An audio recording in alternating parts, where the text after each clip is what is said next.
party for present company that wasn't present was captured by Silvercloak. You had dinner and a show and a bit of fire and more fire. Bitch boy. And eventually, Alar was captured as well. In the process, Alar had a conversation with Silvercloak and returned to the party with everybody's stuff and a bid farewell in the morning. Morning Just light came. all our gold. That's all.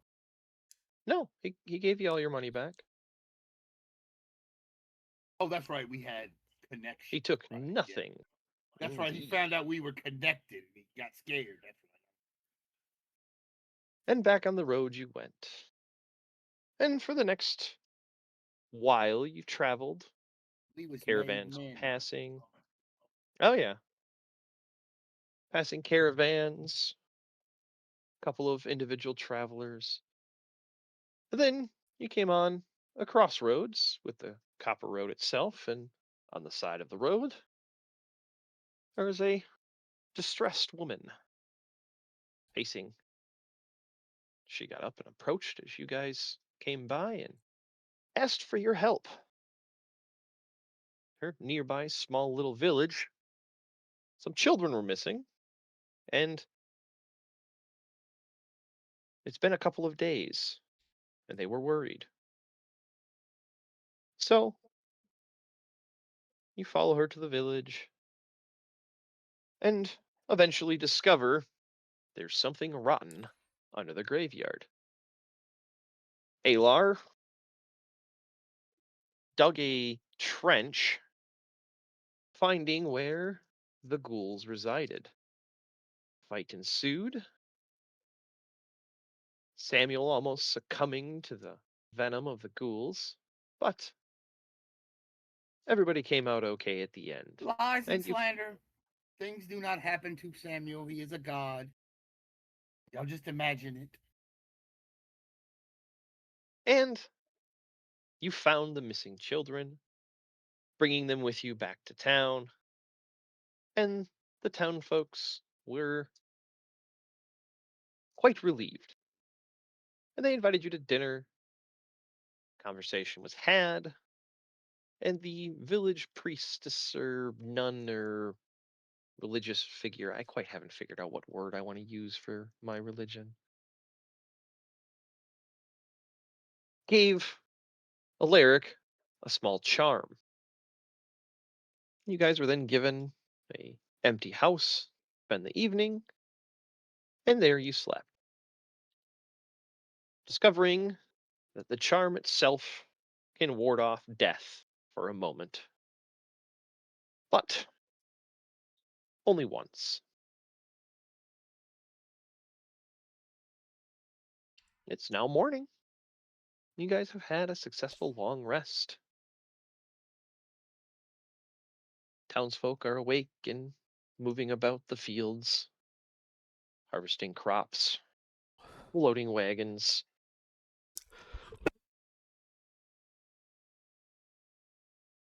But from inside your temporary residence, that sounds like a quite busy place out there.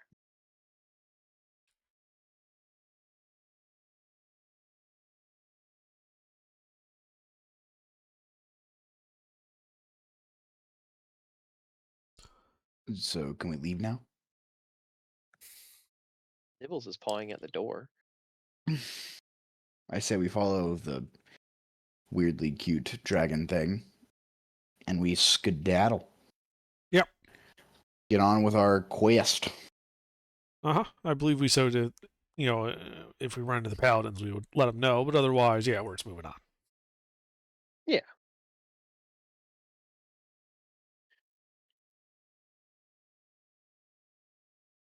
So you guys load up in your carriages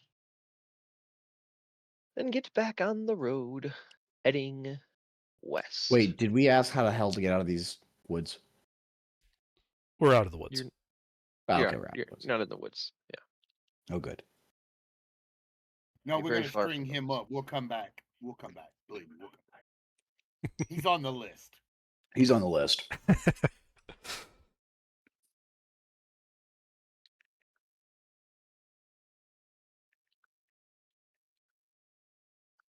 Mm.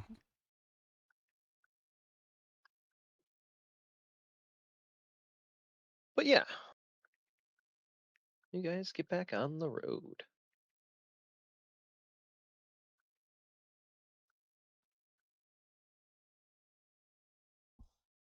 And harvest season is clearly reflected on the road as you travel, as you meet more and more traffic.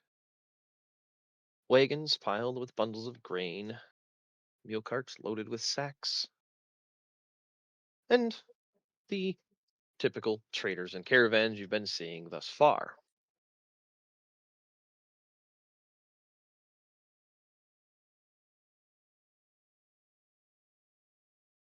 Most passerbyers greet you, whether you're passing them or they're coming at you. But the open plains around you are empty of most trees and things as you continue.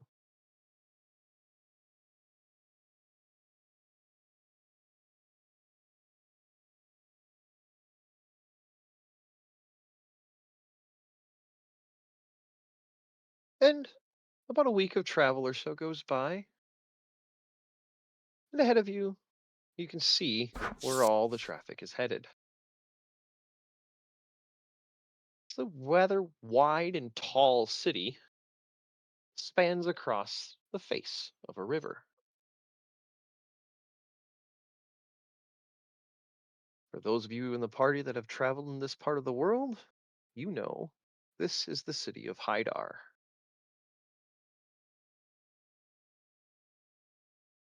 Is the city beyond Lodar? No, it's the city by East and Westar. Ah. Yeah, thanks. I need that clarification. Just making sure I don't get him mixed up. Yeah. Well, you don't want to end up in Thirdar. Everybody's stupid there. Yeah, we don't go there anymore. Fuck you.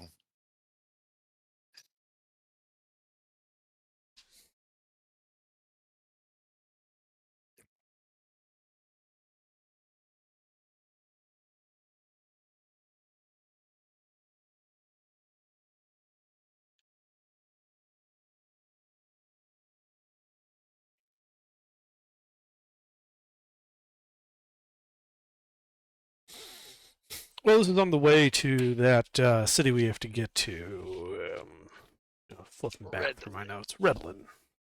Yep. Yeah, this is just one of the cities that's actually on the Copper Road. Yeah, for the most part, you guys have been crossing like intersections and T junctions, and since your primary objective is going west to Redland, we kind of just skipped past all of their existences because, well, How come they don't matter? yeah, pretty much. So, but this one is on the road. It's on the Copper Road itself, and Somebody should make a song about that. on the Copper Road.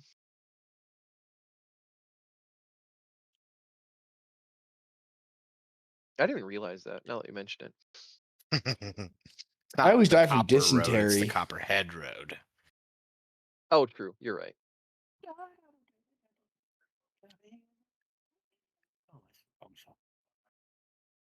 But yeah, the city itself is surrounded by a modest wall. It's nothing like Genth or Kettle's Crossing, but it's 15 to 20 feet tall.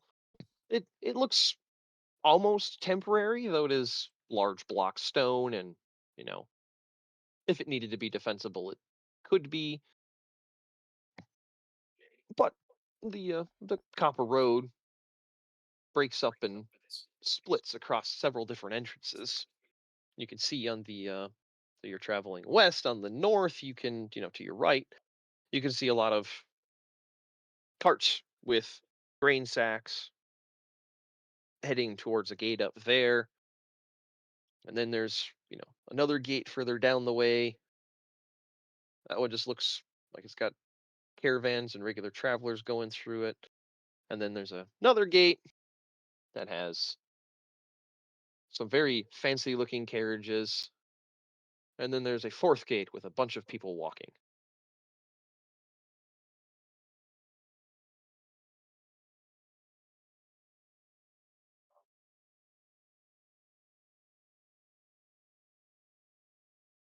Well, I guess we're just gonna spend the day in town and move on the next Well, day.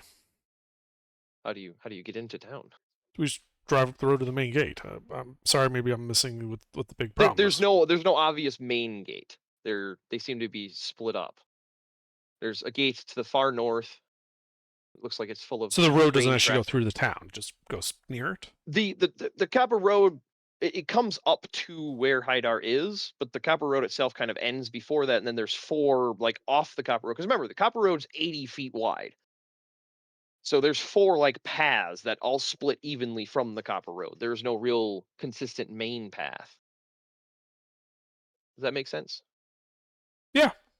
So We go left. all right. Well, there is gate to the north that looks like it has grain traffic. The next gate from that one has like caravan mercenary traffic. The next gate from that one has 2 nicer looking carriages, and then the southmost gate has a bunch of foot traffic. Are there signs, perhaps? No, not really. Which one looks the least occupied? So we would get through the Uh, quickest. The one with the 2 fancy looking carriages. The Then we rest go of them that all way. have a pile of traffic. Okay.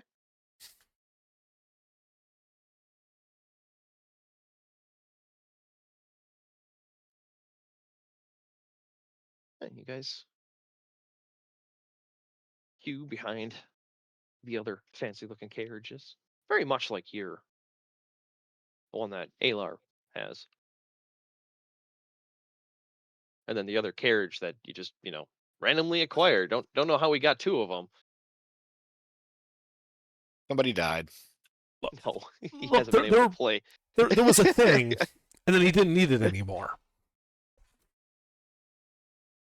Yeah, Burger hasn't been able to play, but he came in with a carriage. So the party's had 2 carriages the whole fucking time. He's used it maybe twice.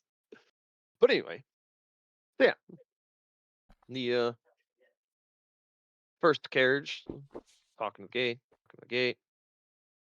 Eventually, a couple minutes go by. Sun's falling out of the sky. You guys see them get waved through. The next carriage pulls up, almost immediately gets waved through. And then the guards look at you guys as you guys pulling up. Evening. What's your business in Haidar? Passing through to Redlin, just looking to spend the night. All right. Any cargo to declare? Nope. All right. No open casting of magic inside the city. Punishable by law.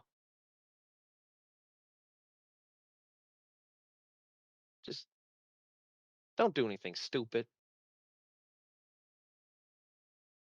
If you're looking for lodging, the better places are along the river. Appreciate it.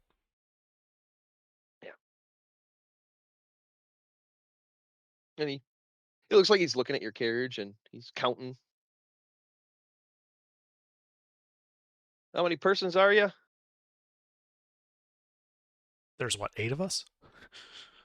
Something like that. Well, there's like 6 of us here, plus Burger, Jake's brother, and what's his face? The guy that's our new porter. Oh, Lizar. Lizar, yeah. Well, Jake's brother's here, Rast. Oh, I didn't see him in here. Ah, there he is. Okay. So I'm right here. Oh, Spectre's in here. That's why the count's Who weird. are you? Who are you? Guys, So there's 7 of us then. I want to play a mimic, just a mimic that plays the human. Changeling. Changeling is a good one. That'd be kind of fun. Um, Just trying to convince people that I'm human. Have you ever read the story of Sir Bear Barrington? No. Oh my god. All right, we're I- pausing the session. This is critical D&T lore. I do like the idea of I saw this one thing where a guy played a horse. It was also a rogue. It's like No. one's This gonna is believe this you. is relying on some of the older editions of yeah, Yeah, I you was beat me just to it. about to. Yeah. Beat me to it too. I just fucking got the image up too. So read that, and then you'll understand why this is so critical for the impersonation jokes. I'm on it. Ooh. It's not a man, it's a chicken. Wait, which chat is it in? Oh, there it is. What the fuck is this? Mm. Well, that's not the one I was thinking of. Dr. Is that Guns not for the- Hands? I mean, there's a lot of them. Oh no, I'm talking about the one that Underdark is. Yeah, that's the original. That's the one that Underdark posted is the original that I was thinking of. That's the Sir Barrington. He's just a Oh, I was fucking reading bear. I was reading the one from. Okay, there you go. Make a bear character D&D. Makes a bear rogue. It points out everything I can do. This guy's into. This guy's max out bluff. My grandma just I can fake speaking a language. I don't speak English. Use money to hire a butler NPC. Give him magical item to let him speak bear. Growl. Excellent suggestion, Mr. Barrington.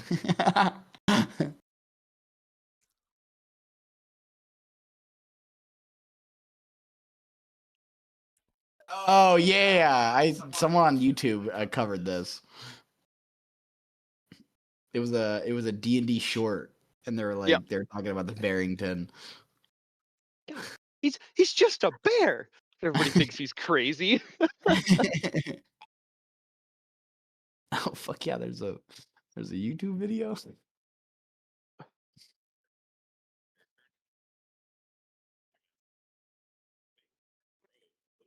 But anyway, You're hot mic and rest. Nate, Yeah. Sorry. What? you're hot micing. Oh.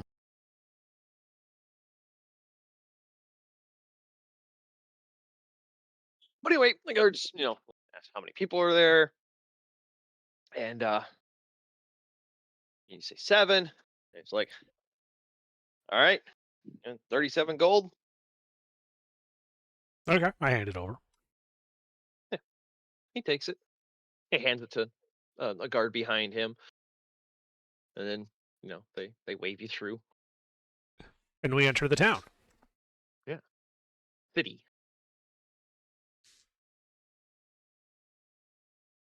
It's a city of a population of about 300,000. Big Okay. city. So it's built. Raster, how am I going again? It's built very tall.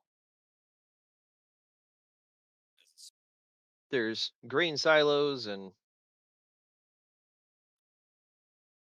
hold on. I lost my place. I was going to look for the Brotherhood of the Hand.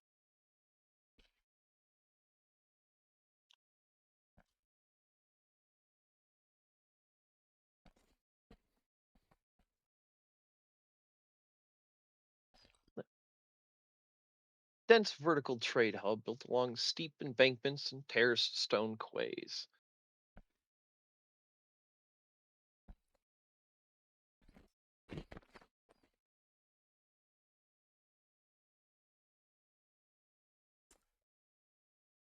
is a simple city. Sorry, I'm piecing together parts of my head. I apologize. It's not a tourist city. You get that vibe right away. It's a city full of mills, lift, sluices, grain towers, counting houses, 8 stories tall.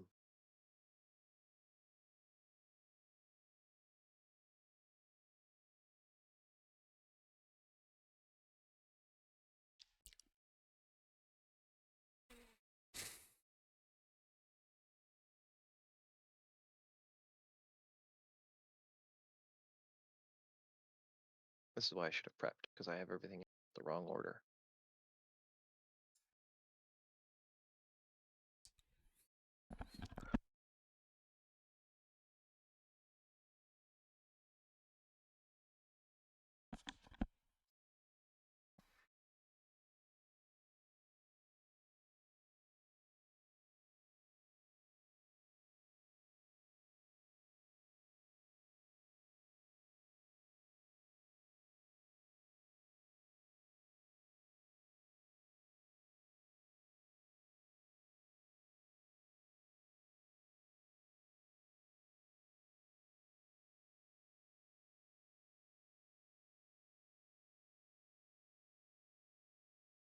All right, sorry.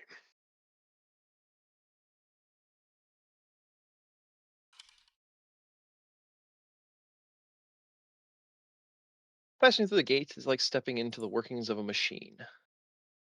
First thing you notice is the smell. Outside have been open roads, dust, wind, the smell of grain harvesting, grass and all. The city smells wet. River water, grain, old wood.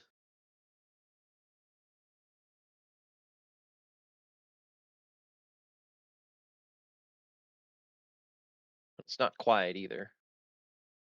Shouting from above, lifts calling somewhere. Creak of rope and axle. Crash of grain being shifted. The sound of water. Constantly moving, loud. The street itself doesn't really spread wide. It's enough for maybe 3 carriages. They cut through the city.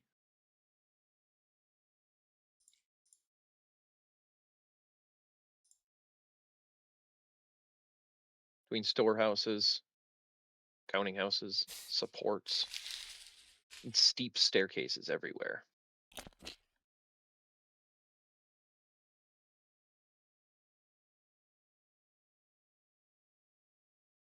And everybody is moving. No one seems idle.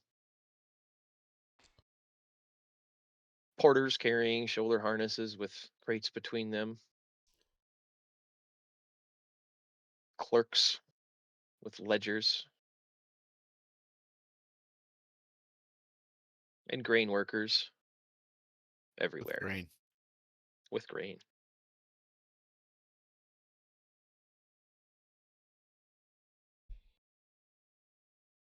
So where would you like to go? How late in the day is it? Ah, late afternoon. Time to go shopping, sightseeing. Well, we do have some various bits of adventuring gear that we acquired. Perfectly legally. Well, there's no one in a position to complain anymore. This is true. Possession is 9/10 of the law. So if we could just go and dispose of this and acquire currency, that would probably be our first course of action. You ask a pair of porters as you're driving through the town and where you can sell, arms and armor, and they just look at you and, well, Smith's down in the south. They might take some of it.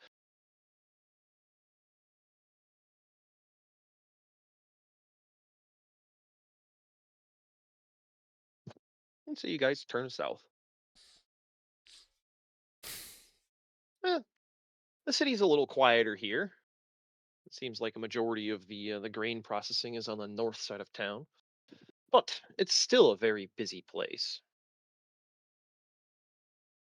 And you eventually hear the ring of anvils.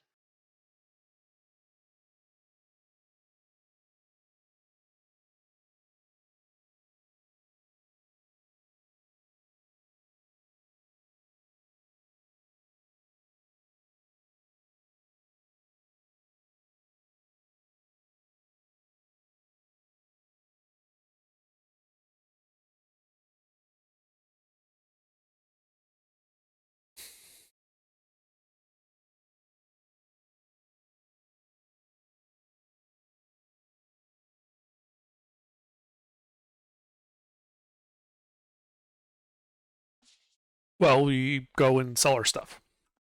All right. Yeah. It takes a bit, and eventually you ask around, and nobody seems really interested in buying any of it. Then one of them says, "Well,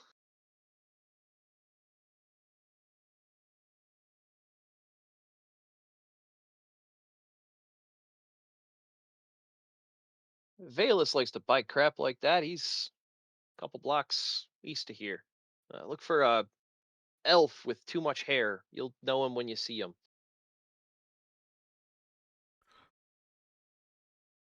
All right, thanks. We turn and we go there.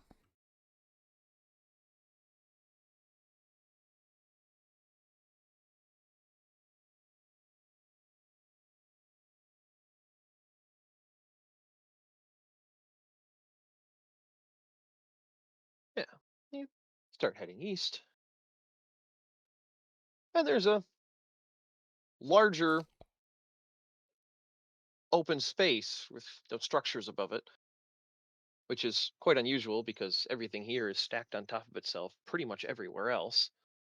And in the center of it, you can see a very large forge with several openings in it, and an elf with wiry white hair. Kind of looks like Albert Einstein.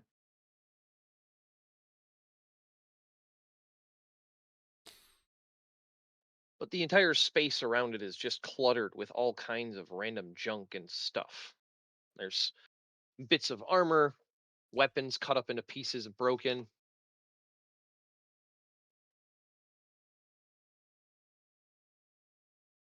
He's hammering on something.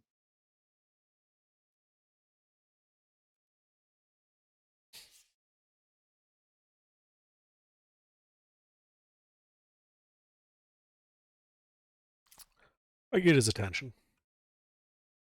All right. How do you do that?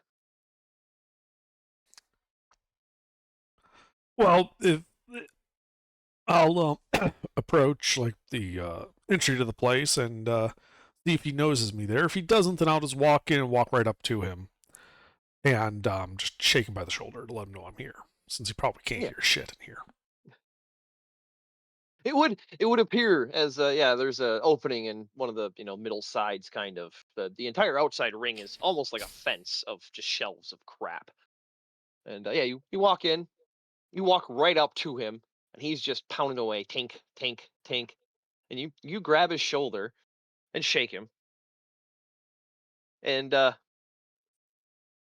he looks over his shoulder while hammering. "What do you want?" I've got some used gear I'm looking to offload. I was told by the smith so and so that you might be interested. "Huh, selling something. What you got?"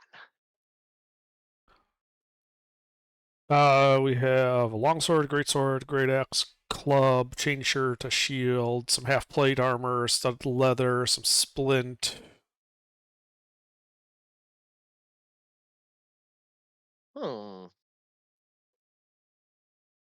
I'll have to see what the steal is. But yes, yes, let me take a look.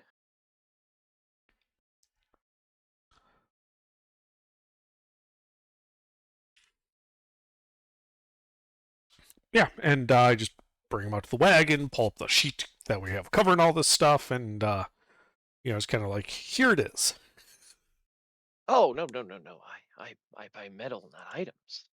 To see it. A list is a piece of paper. Right. I've pulled up the bit of stuff we have on the wagon and pointed to the items that are laying there. Ah, okay.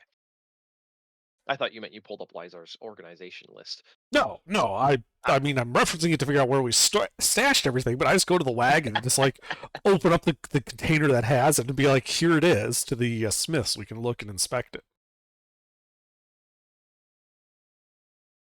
Ah, wonderful.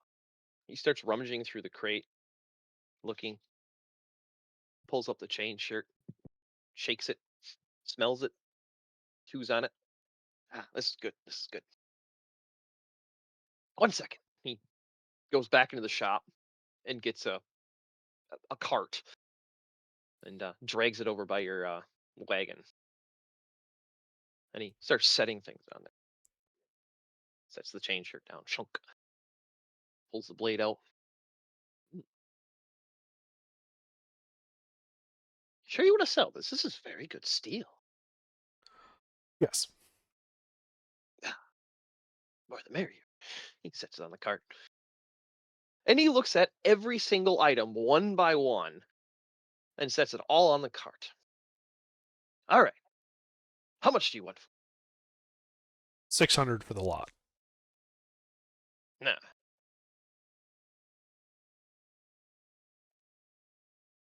He looks at you. He looks at the cart.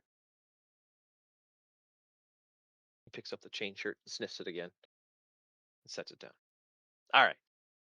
600. Okay.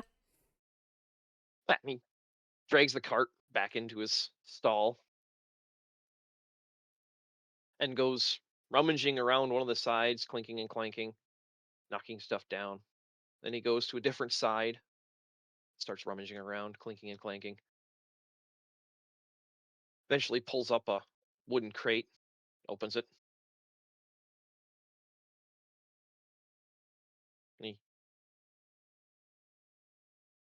starts counting on his fingers. Then he scoops a bunch of stuff and puts it in what looks like a small leather sack, walks over, hands it out to you.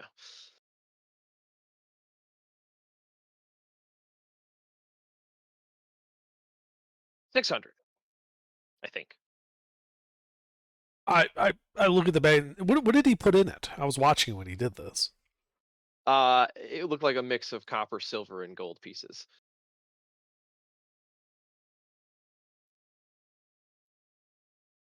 Okay.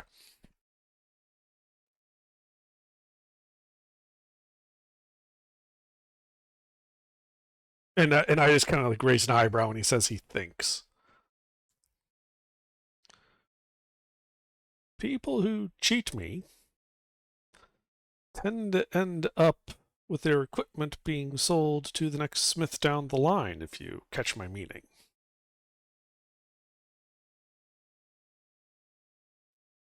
That is fair. Wish to count it, you're very welcome to.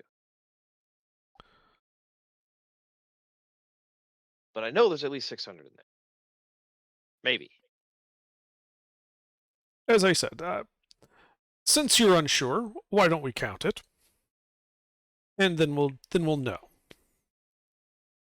And I just proceed to just start counting out the coins. Like just out there at the cart, like in the space that he had that previously had the items in it. Just he could watch if he wants to, but 600 coins isn't going to take that long to stack up and count. Yeah. Yeah, so you start counting it, putting stacks of 10 copper pieces. Then, the silver you're stacking in tens, the gold you're stacking in tens.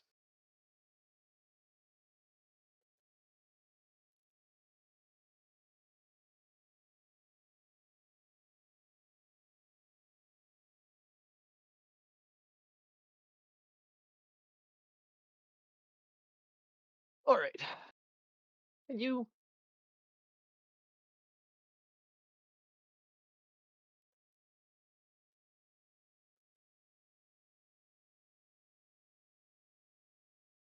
yeah, you start counting. There's 570 gold pieces.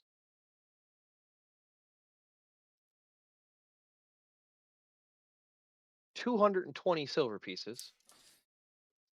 And 270 copper pieces. How much copper? Sorry. 270. 270.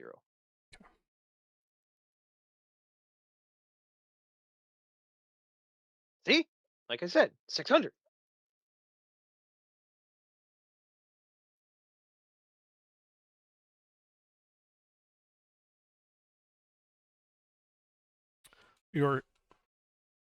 And I just look at him like, you were very bad at math. You're 6 short. Oh. Well, shit. He walks back over to the crate. Your coin clinks, and he walks back over and he hands you 5 gold pieces and 15 silver pieces. Sorry about that.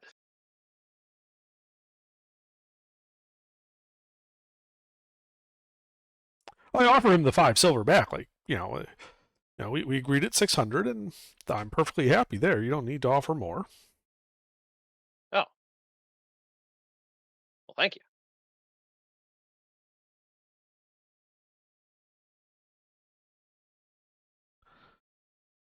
Well then, have a good night, and I think we begin rolling back out looking for an inn. 600 gold pieces richer. Uh-huh. Yeah. Well, yeah. You remember the guard told you along the river as the better inns? Yep, so I start looking for one of those, branded inns. And you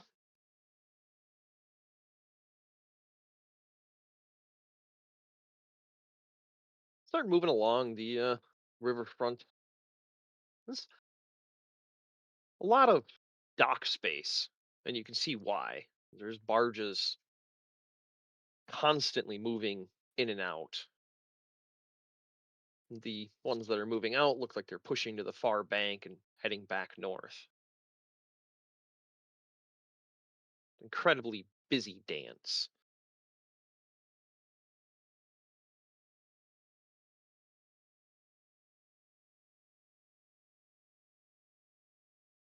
But eventually you make your way up and you find looks like a 5 or 6 story inn. There's no windows on the riverside, so you can't quite tell where the floor spacing is, but it's a really tall place. The sign over the door says the sluice house. Inn and comfort.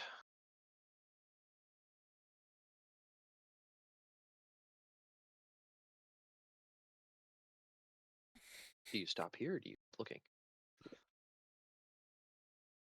This is just the first one you came across. I mean, we still have time. We can be a little bit more discerning. Well, the guard said that the good ones were called along the river, so we need to find one of those inns. I thought this one was along the river. No, it's some sluice thing. Oh yeah, fuck that. Then keep going.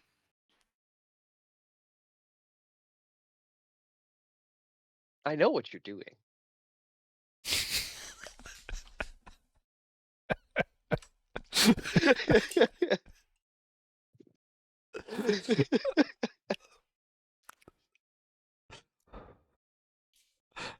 Well, if you don't like the sluice house, you can keep going and maybe find a different inn. Well, does the sluice house look reputable? I mean, other than the lack of windows on the riverside, yeah, it looks from the what you can see through the door clean. The sign is nice. It looks freshly painted. Having been in a hotel on the side of a river in the middle of summer, having no windows on the riverside is actually a plus. Trust me. Uh-huh. But that's why I Alright. said, it's 5 or 6 stories. You can't tell really how tall it is. The wall is just masonry all the way up. Okay, I'm liking this more and more. All right. Well, Let's go in. all right. Yeah, you just pull your carriage train thing over to the side and hop down and you head inside.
Well, all right. Yeah.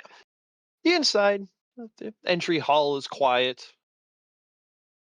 There's no common rooms, no hearth, no travelers. There's no smell of spilled ale or kitchen grease. Instead, it's a nice, clean hallway. When you walk down it a little ways, and you see a space in the middle of the structure. And on your left, as you're walking, there's brass hooks lining lining the wall. There's a couple of nicer cloaks hanging on them.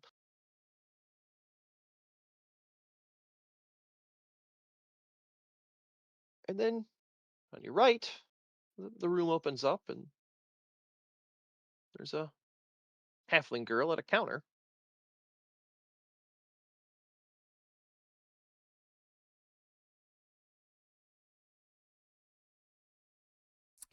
I She's well approach. dressed, dark hair pinned back, sleeve rolled up just enough. Clothes So are plain. is the desk half height, or is she up higher on something? She looks like she's eye level with you, so you'd imagine she's probably Okay. standing on some sort of stool or raised Gotcha. area. An important detail. Okay, not really important, but still, it was important. Oh no, it's a halfling. You wonder.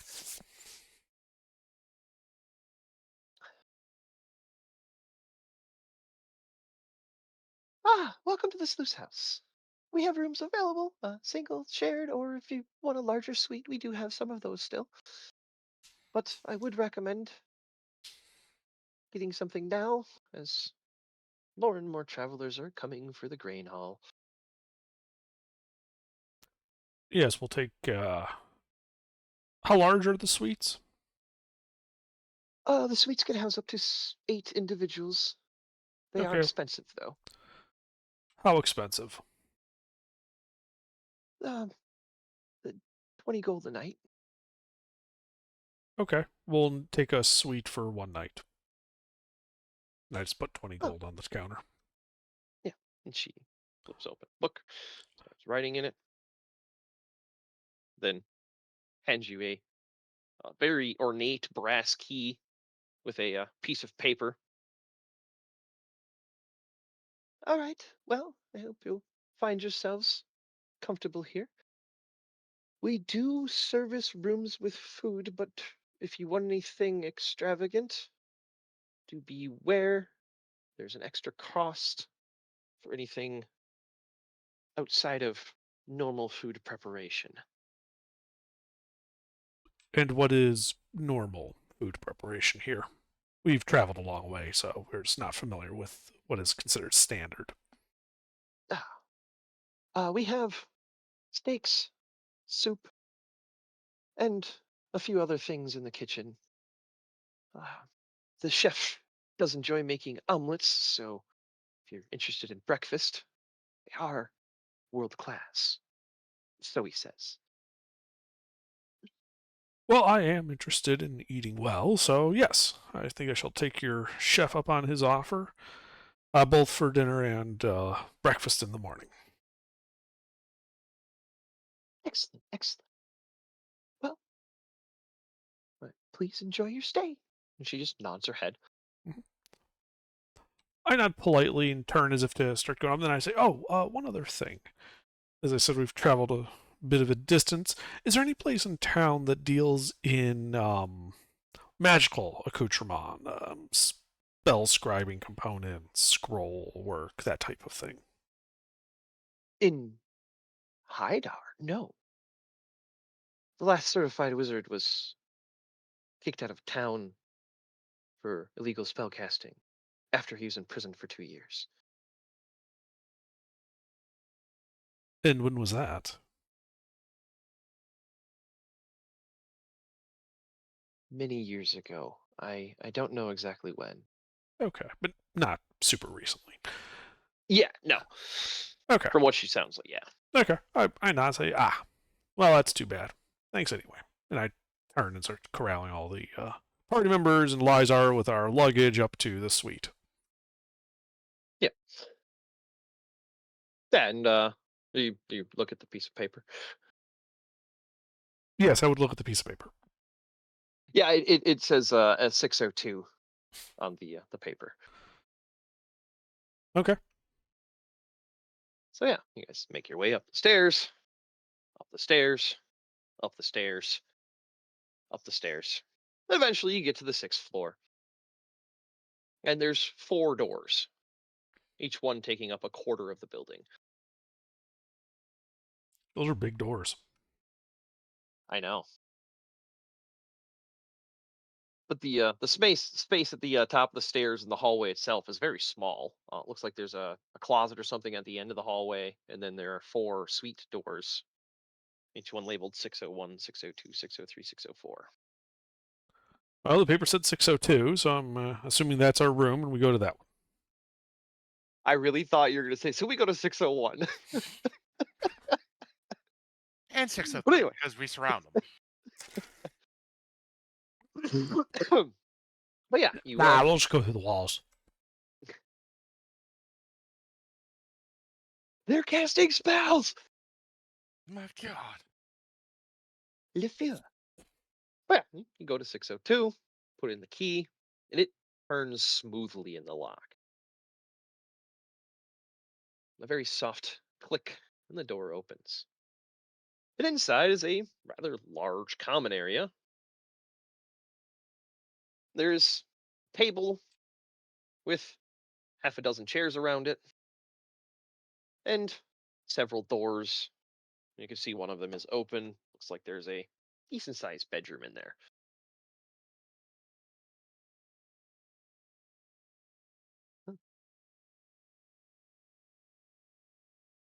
I'm just picturing when you said Lizar carrying your luggage and you guys are all adventurers, you just have packs. So you just all of you gave Lizar your backpack. That's what I'm picturing in my head.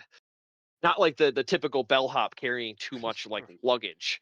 You just threw all your backpacks on him so you didn't have to carry him up the stairs.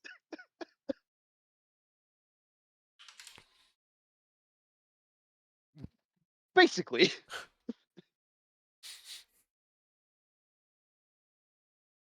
But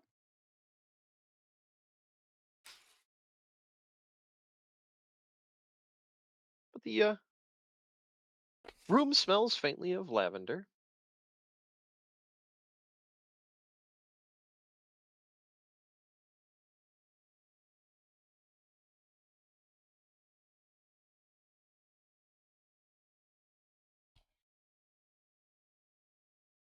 What would you like to do? Sorry. Blah.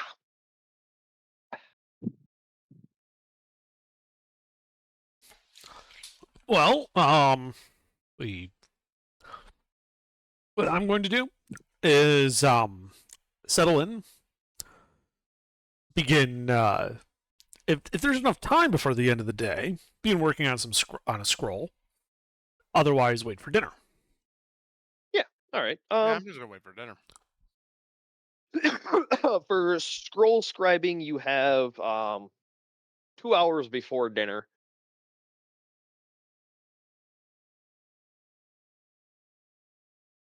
And then yeah, so if you guys don't do anything or venture out into the town at all,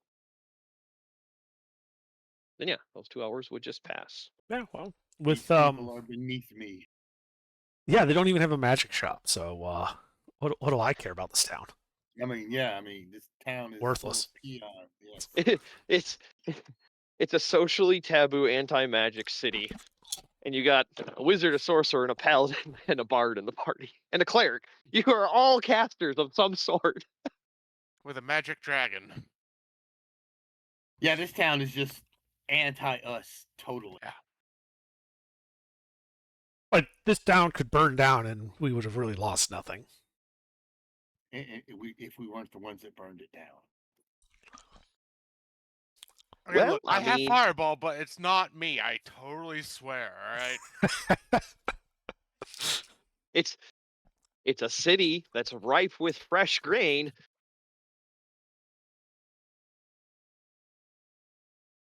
Well, lucky for you, right now the advantages for having these people alive don't outweigh the advantages for having these people dead. Because if the advantages for having them dead overwhelm the advantages for having them alive, then this town is yes.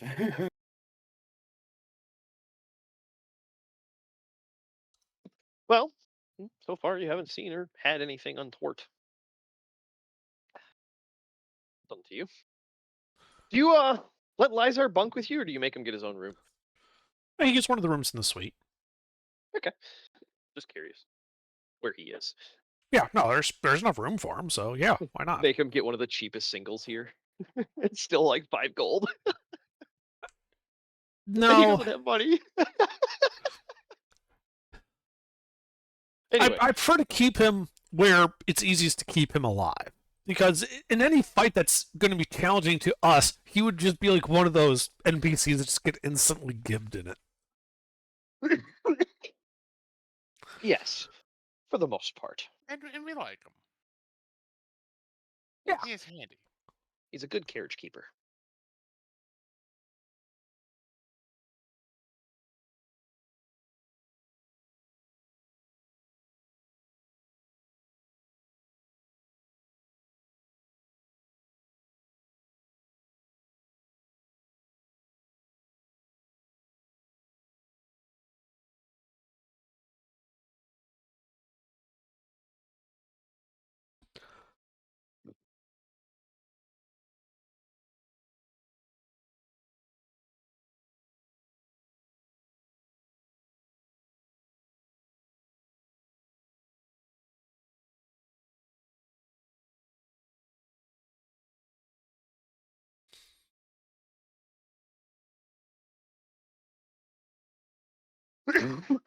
Sorry. Oh. Oh, good.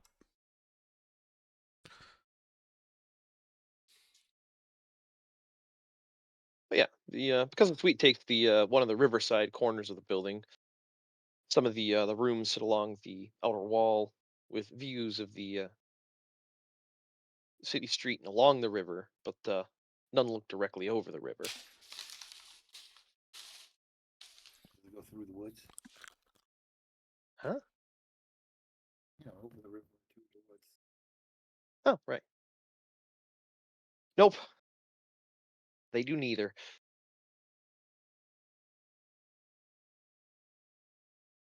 Yeah.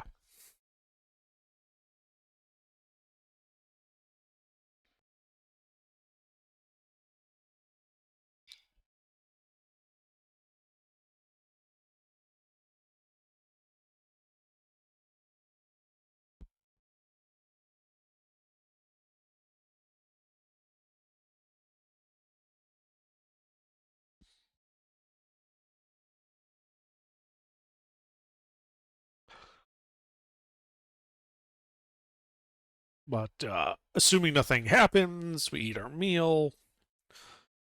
I set an alarm ritual on the door and like the space beyond it, and then go to bed.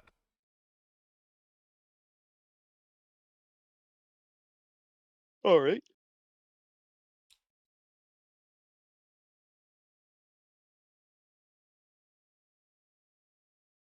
Yeah, the alarm being set for if anybody that isn't the party or Blizar enters the space, sound of the bell.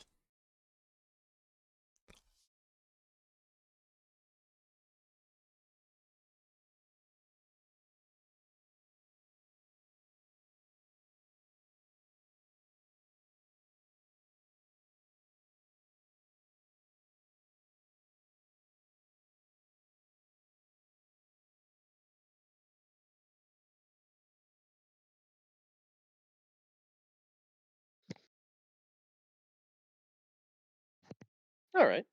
Yeah. And dinner, the dinner hour comes, and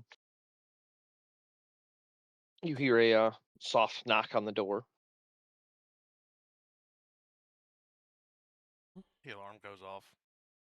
No, Well, he that's said that's it. right before we go That's to that's before we go that's to sleep. bedtime. Yeah. Right. As soon as he gets to the room, he sets an alarm. And landmines. But It's always landmines. Lemons. We've got dogs out there. And yeah, they similarly dressed half elf standing outside the door, similarly dressed to the clerk gal, and he says, "Would you be partaking in dinner this evening with the chef, or do you have your own rations?" I think we'll avail ourselves of the chef. Well, he has some new steak he seemed excited about. He said that a plate would be 5 silver, if you are interested. He said something about a letter T-bone, maybe. I'm I'm not terribly familiar with fancy meat. That would be fine. I think there's 7 of us, so 35 silver. Yes, yes.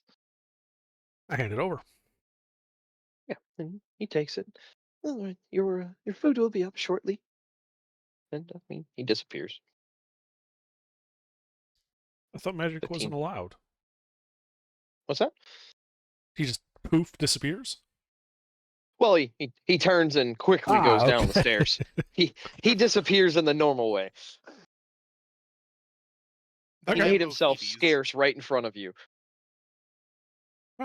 Well, that's okay with me. And 15, 20 minutes go by, and there's another knock at the door.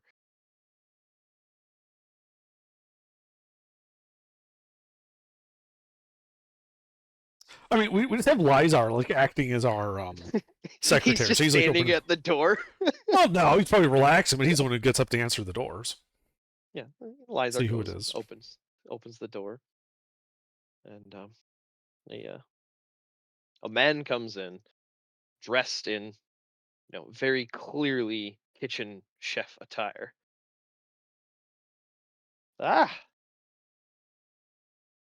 so you want some steaks? Well, I have some steaks.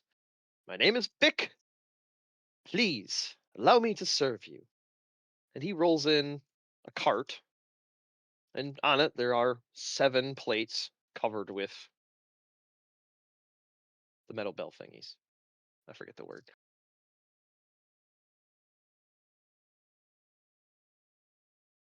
I know what you're talking about, though. Yeah. He rolls it over to the table. He sets them out on all the placemats. Then he goes over and opens one of the closets, which you guys probably had, poked your head in every single door, and inside there were 2 or 3 extra chairs just stacked in the corner. He grabs one of the chairs out and he puts it around the table and sets the 7th place. Please, please enjoy yourselves.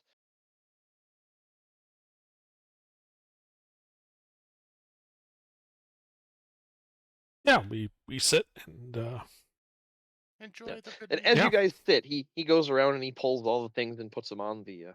And inside is this just thick, juicy T-bone steaks, about 2 inches thick, and the size of both of your hands. And with it, this potato in the center of the table. There's gravy and all kinds of fixings.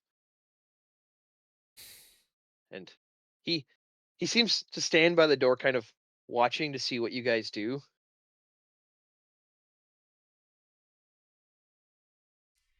I believe we tuck in. Hell yeah. Yeah, you guys eat it, and it's fabulous and delicious. And as soon as you guys are, enjoying yourselves, he says, "I will leave you to your meal. Somebody will come up in an hour or so to collect the leftovers and remaining plates and things." Yeah, both of them just assume there's gonna be leftovers. Yeah, yeah. I nod and tell him that certainly you have my compliments. This is wonderful. And he turns and goes to the door, closing it behind himself. And yeah, you guys enjoy the food. There's some greens, potatoes, and then in the center there's some sort of fluffy thing in a bowl. And if any of you try it, it's sweet and fruity and fluffy and possibly fluffy.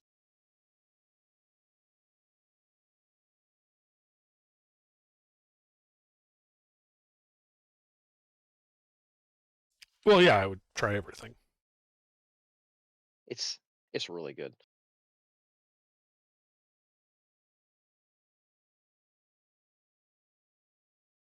Yeah, an hour or so goes by, and that same half elf from earlier knocks at the door. Lizar lets him in. He has a similar cart. He collects everything off the table. Well, I'm glad you guys enjoyed it. No, no, thank you. You even licked the bowl clean. Huh. Is that good? And yeah, he loads it all up on the cart, goes back through the door and closes it. And now evening comes, and as your rest and respite, and bedtime approaches. Yep. And you set your alarm, and you guys go to sleep.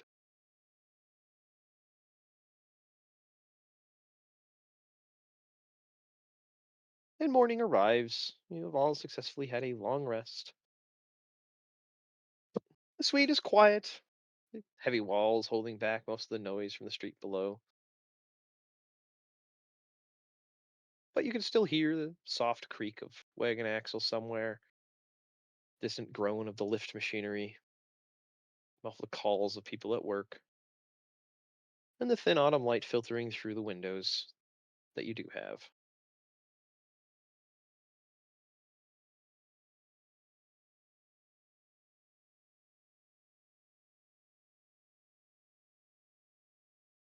Morning has come. I What would think you it's like to time do? to get a move on then. Yeah, we just load up and begin heading out. Yeah. Yes, I Having have breakfast nothing with the to- chef. Yeah, and you, do you wait in your room for breakfast, or you head downstairs and ask about it? I head downstairs and ask about it. Yeah, and the same halfling girl is standing at the desk. Ah, good morning. This was left for you overnight. And she hands you a piece of folded paper that just has a wax seal on it, but there's no heraldry on the wax seal. It just looks like a simple ornate bit of metal was pressed into the wax. Okay. I accept it and thank her. Then ask, what's the protocol here for breakfast? Well,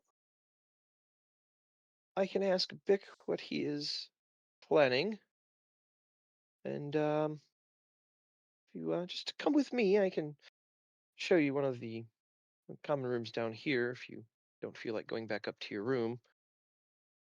Assuming she's, looking at you guys having all your packs and stuff. You're That works. planning on leaving. We are. But as I said when we arrived yesterday, we plan to stay for breakfast. Excellent. Yeah, and she walks down the other side of the hall from where you came in and gestures at a door, like an opening in the hallways, like 5 feet wide, and you can see a couple of tables seated around a simple like hearth, and inside the hearth you can see looks like two eternal coals, gently glowing.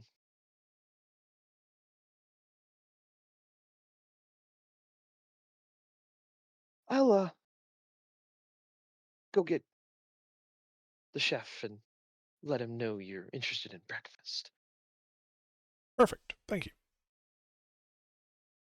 And she leads you to the room. There's like half a dozen tables in here. Each of them has 6 or 7 chairs around it.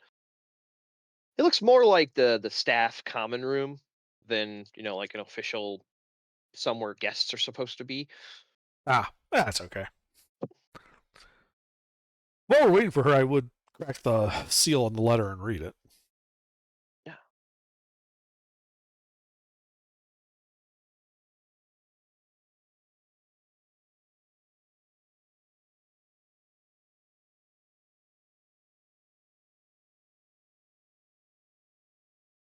I figured out how to do the quotey thing. I was always clicking on it instead of fucking highlighting it. I'll fucking poop it.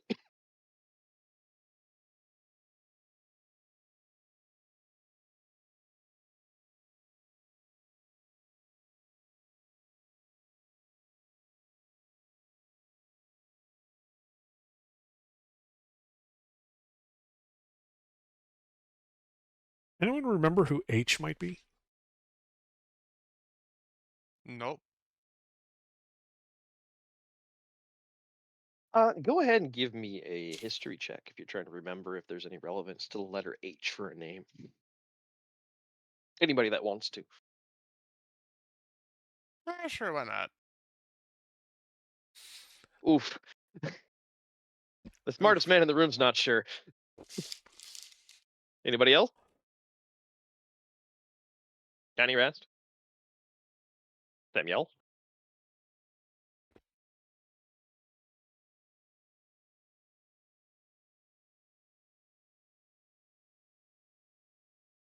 Sorry, what's going on? The dogs are barking. Woof woof. Yeah, exactly. The party was left a letter, and you received it in the morning when you went to check out, and it's just signed H. And so everybody's racking their brain if they can try to figure out if anybody knows who the hell H is. Okay. I wouldn't Based know what on- H was.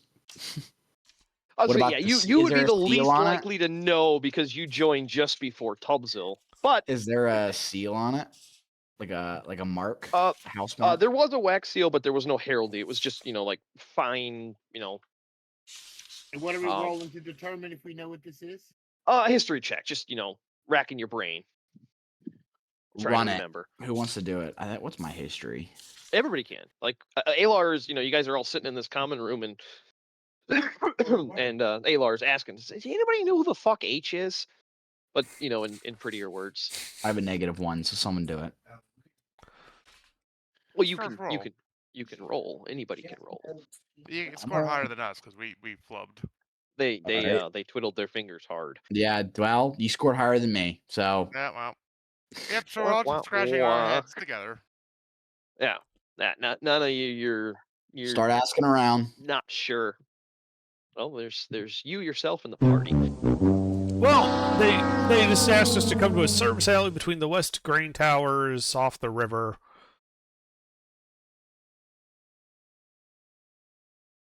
So we should just roll up there. I'm thinking. And just see who these guys are. We can always blast our way. We're leaving town anyway, so we can just blast our way out if it comes to it.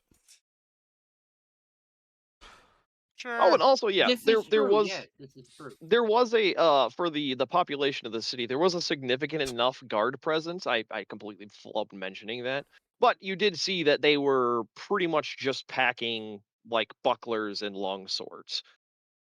So not something we With should have to worry about.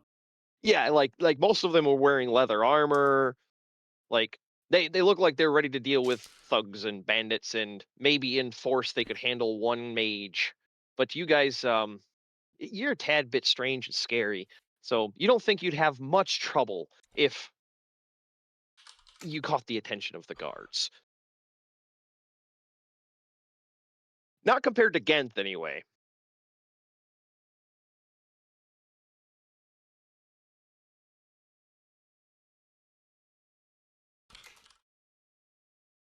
But anyway, That is yeah, very you guys, good to know. you're sitting there chit-chatting, and a tall, heavier set man walks in, dressed in chef attire. Ha! My friends from dinner last night. How was your dinner? It was Would you like excellent. dessert? I made it Impeccable. myself. It was call wonderful. I call it marshmallow. Mmm. It's very nice. Yes, I think it'll catch on. Although you don't want to Oh, burn sure. it. It turns to ash very quickly. Well, I don't know why you'd want to burn something so tasty, but good to know. But you would like some breakfast, yes? We would. What shall you get? I have most things on hand, but I would highly recommend the omelets. Well, then I'll have an omelet. Mm, I like omelets. all right. And your companions? Yeah, that sounds good. I'll have one as well. Yeah. Mm, excellent, excellent. And Rast and Connie say yes to omelets? Or do you want something else for breakfast?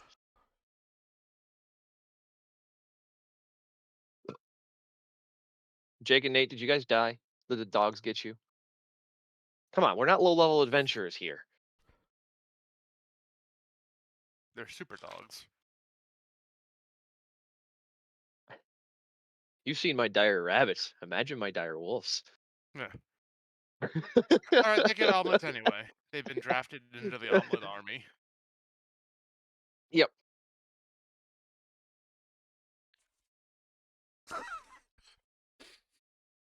Not a dog, a bear. Fucking abort. So, yeah. And, he nods and goes out of the room. You guys are left alone for a little while. You talk amongst yourselves. Rast and Connie fell asleep. We get them omelets.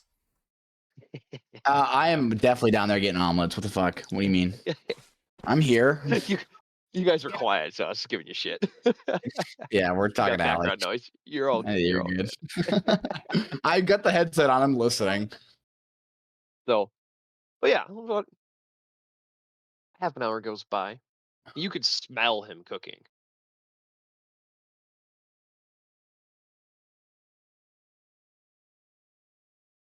The smell's very much good.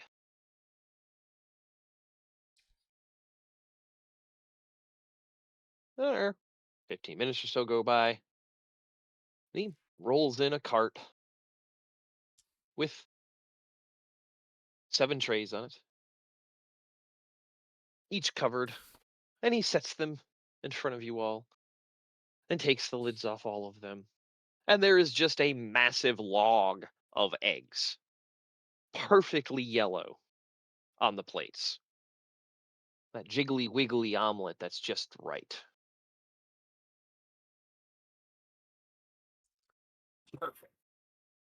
Sounds good. We tuck in. You start cutting in, and there's ham in it. There's veggies in it. And it's just the right amount of sweet for an omelet. It's rich, it's creamy, and it's just fabulous.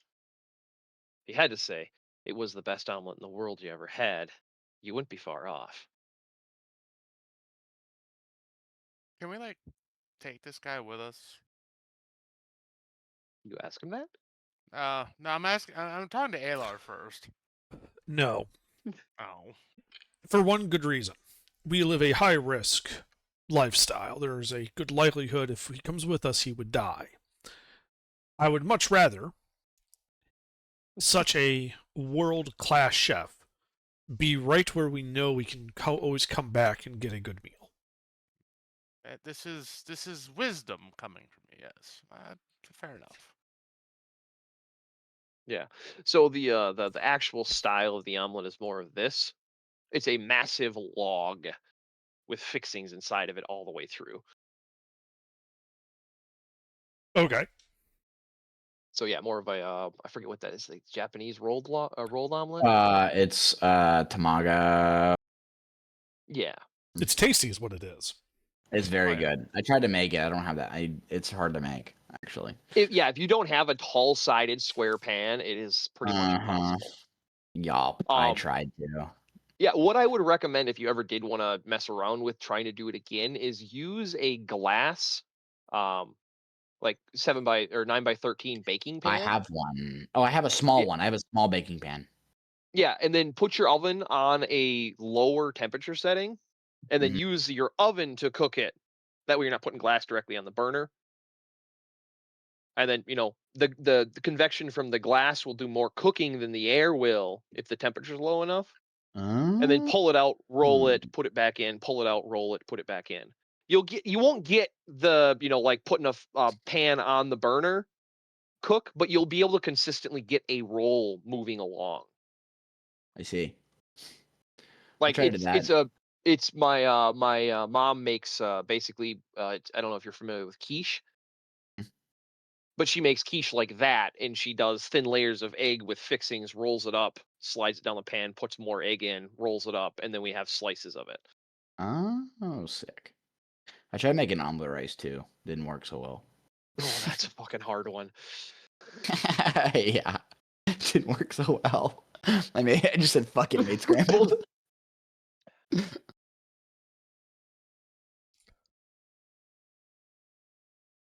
Even after all the Japanese old guy food stall motherfucker that I kept watching how to do it. Anyway, we're eating breakfast. Yep, and the party, after Bick left, the party contemplated recruiting him. Alar said, "I'd much rather be able to come to Haidar and have good food." So would I. I come from higher society.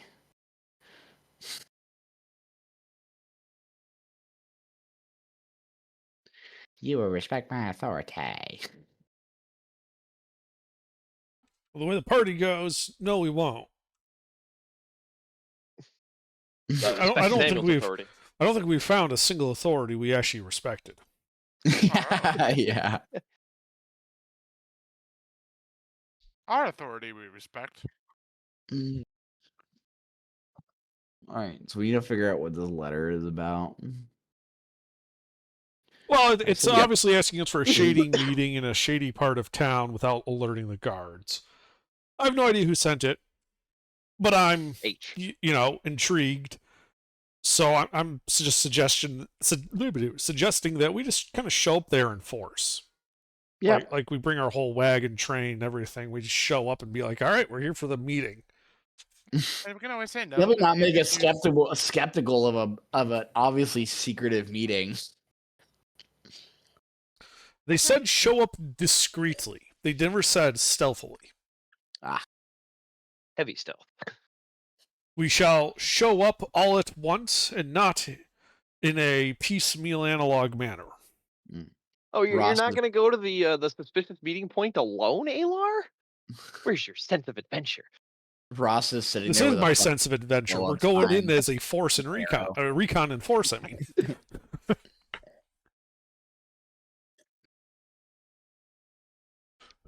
Like, do you think the guards will notice if we assemble the ballista and put it on top one of the carriages? Well, you did see ballista parts at a wiry-looking elf's shop. Well, we have the ballista disassembled. Yeah. Well, 'cause he said, "Don't bring the guards." I was just making a joke, but do you think the guards will be concerned if they see us rolling through town with a ballista mounted up and ready to go? Cut a fucking hole in the top of the carriage and put a stool in there. Well, we would either put it on like the wagon and have like a platform so you can like manipulate it while standing on the back of it, similar to like technical, or just bolt it like directly to the top of Sleuth's carriage. So we're not putting it on mine. No, yours is the nice wood. His is just like oak. Yeah, yours has the pearl inlay finish. I can build it quicker.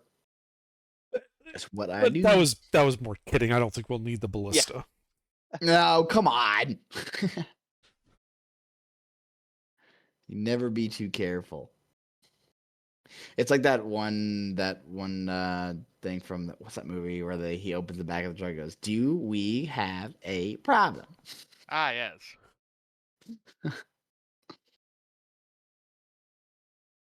Shall we go to war? All right, fine. Load up the chef. Thank you. He'll So I was waiting for someone to do it. That whole scene is hilarious. I've yet to see Oh that my whole god, scene. I could rewatch just that scene. So great. I said, do we have a problem?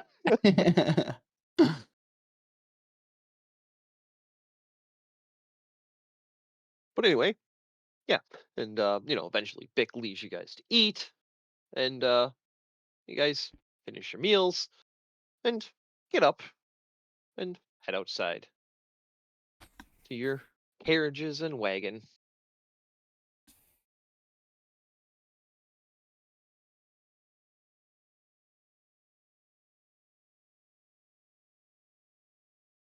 So where do you guys go? Well, the letter said to go to blah, blah, blah, blah, blah. Service alley between the West Green Towers, just off the river approach. We go there. All right. We go there. Well, how do you get there? The most direct path. Well, No, not the most unfortunately, direct. That'd be like flying Ah. or going through buildings. Well, But, you know, like you know what I mean. Along the roads, all right? I mean, look, Yeah, it's I'll- our party. We do have to specify that a little bit. I guess I do have to specify we are not, pulling, the big dig and just knocking down half a neighborhood for our own personal highway. Going all Teddy Roosevelt on them. This land is now ours. Commence demolition.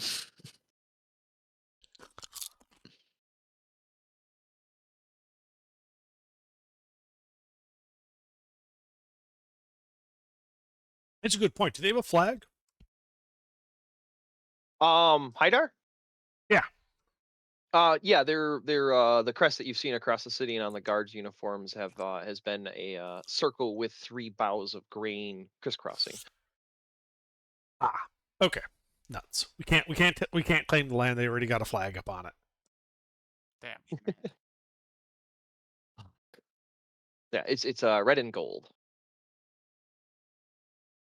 Oh. I thought it was gonna be like green and gold for agriculture. You would think, but for Yeah. some reason it's red.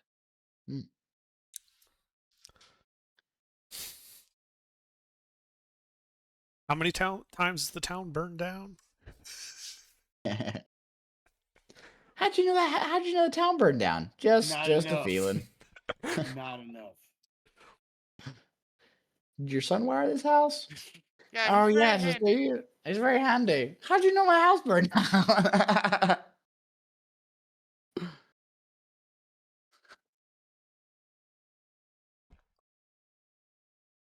All right, yeah. So you head out directly, making for the West Grain Towers. By the most obvious routes through the lower merchant streets. And at first it's simple enough. The towers are big enough to orient by, and the grain traffic all seems to flow in the same general direction. But once you get deeper into the district, the streets split by function and elevation. One ramp climbs towards the upper counting walks, another drops towards the river approach, and there's dozens of service lanes and alleys.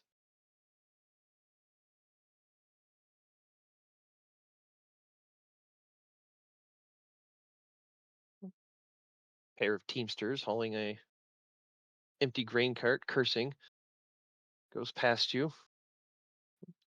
Clerk hurries by, carrying a ledger.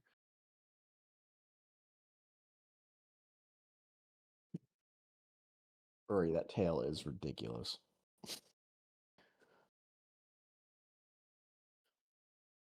Hmm.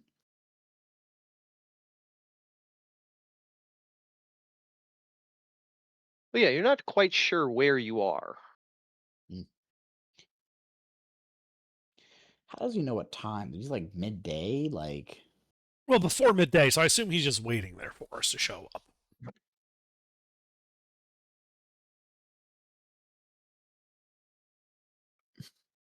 And what do you mean we don't know where we are?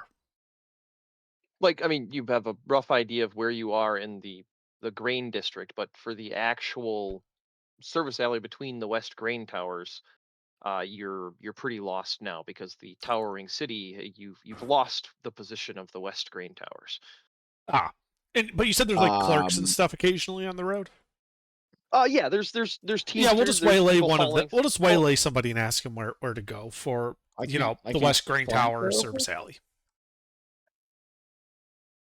Are they gonna get pissed off if I just fly upward? You're not sure. Do you want to fly upward? Uh, More like, how are you flying up there? I Use got wings. wings. Yeah. Him, I him mean, it's and not Alar magic. have wings. Well, it's Yeah. not magic. So Right, but I'm riding inside the carriage, so well, yeah. I mean, I can get out real quick and fly up over a building and just kind of see what the tower is and see what happens.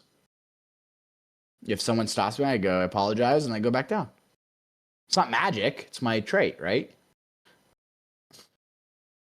So, Yes, I mean, I as would a agree. magical Azamar with wings. Just teasing you. I'll still do it. That's the it. Well, yeah, you could fly up. You don't Okay. think you I'm looking for a unfurl your tower. wings, and you get a sideways glance from a couple of guards walking by, but they don't seem to notice or care. Cool. And then you realize as you unfurl your wings, one of the guards is a winged tiefling. Oh, excellent. Yeah. So I just kind of nod at him and fly up to see where the tower is. Yeah, it looks like it's like 4 or 5 blocks to your north. Okay. But you guys are facing south, so you'll have to turn around. Okay. Well, Somehow you got turned around. You could see the sun. I'm gonna stay in the air and direct us. that works. Yeah. No one cares. you, I'll keep doing it.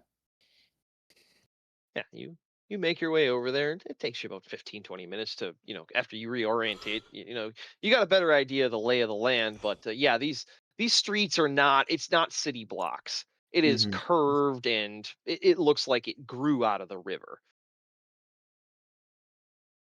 But eventually, you get over the Western Grain Towers, and now you understand what the letter meant by the river approach. You can see a wide thoroughfare off the docks to the northern side of the city. Cool. And then I'll fly back down and on top of the carriage, and we'll proceed. Yeah, you can get down there, and now you can see the West Grain Towers much clearer, and you can see there's a couple of wider roads between them, but there's one narrow service alley. Looks about 5 feet wide. That goes kind of underneath one of the platforms that the building's built on. Okay. So just, I guess some of us wait out here and watch the entrance, and Alar goes in and does the deed. What? No, we're driving like right in there. Oh, we It's have 5 feet wide. 5 feet. Yeah. How wide is our carriages? 8 feet. They're carriages. All right. Like hell, you'd struggle getting a car in there unless it was like a Mini Cooper.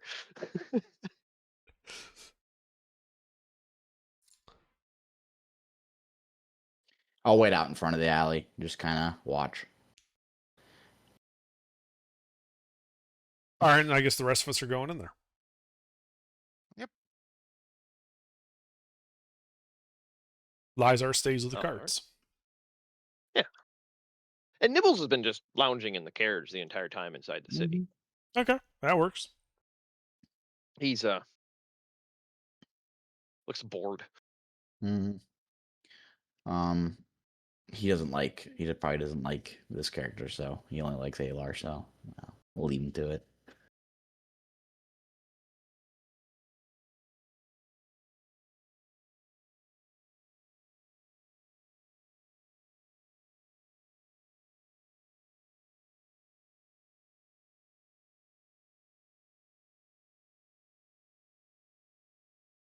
I think I have a shot. And then we enter the alleyway. All of us. Mm-hmm.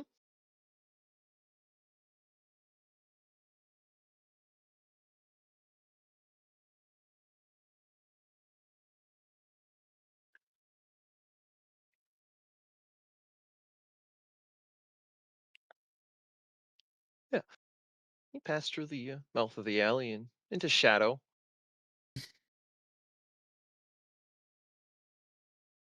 The space is tight and cool and damp. Runoff stains from the structures ahead or above. You can hear them groaning a little bit as grain is moved through them.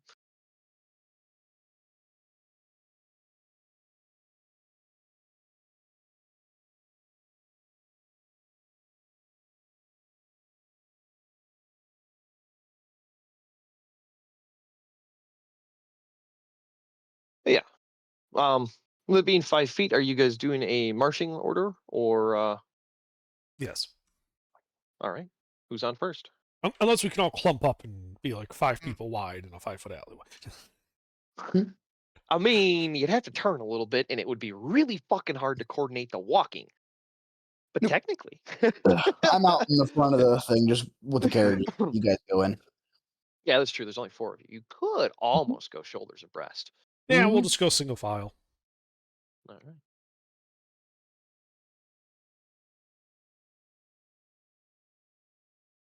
Yep. But yeah, sounds good to me. the alley starts to open up a little bit. But there's crates and old broken things piled against the walls. But there is some sunlight streaming from above as you can look up and see all the way to the top of the grain silos.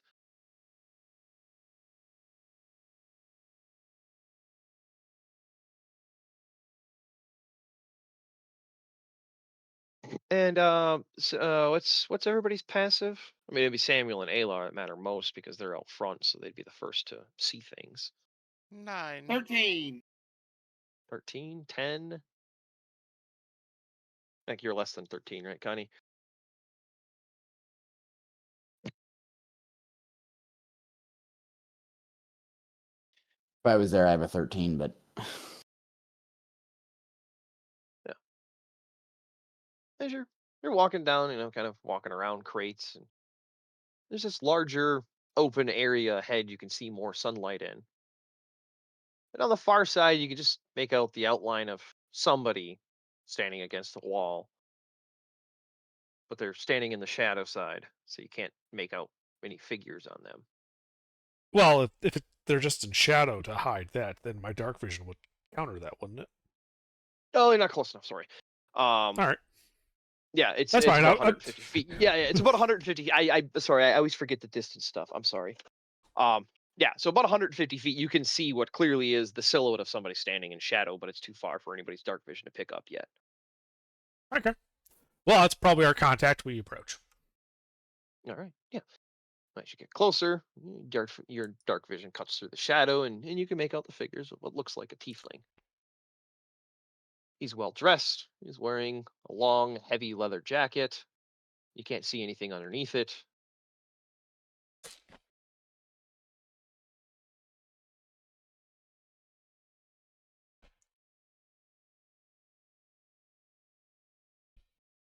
But as you get close, you can see him in normal, what's counting for daylight down here in the shadows.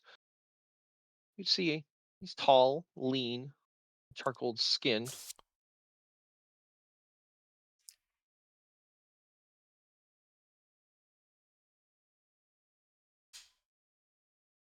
You can see as you guys approach, he tucks a pair of dark wings up against his back and steps away from the wall.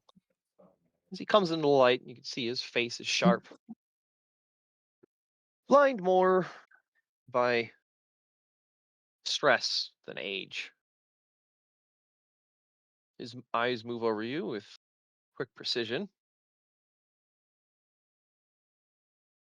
His voice is low, rough, and gravelly. It doesn't carry very far. Okay, good. He glances at the, back behind you. Inspector Halloran, Civic Constabulary. I'm sorry, I didn't catch the name. What was that? Copy paste this.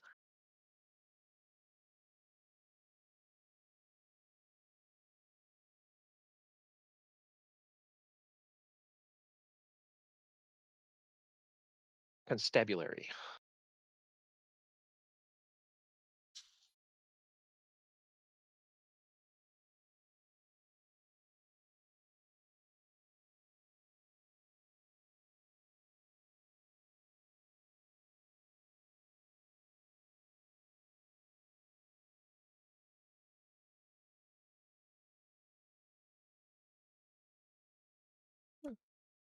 The title is offered plainly and with a flourish. Almost like he's just telling you so you know, not that he seems to care about the title. Mm-hmm. I introduced myself as Alar, adventurer. Yes. The travelers with usually the long wagon train. We prefer to be Guards. prepared. One of the guards mentioned you as being odd. Did a little poking around, and you might be able to help me in a particularly strange situation. I'll be direct. A series of burglaries has hit secure storages in this district and others in the merchant block. No broken locks, no forced doors, no witnesses worth the name. Just thick stone walls, open clean through, as if they stopped being stone for a minute, then fell.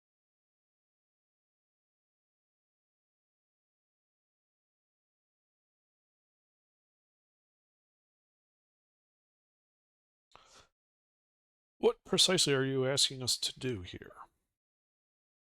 Well,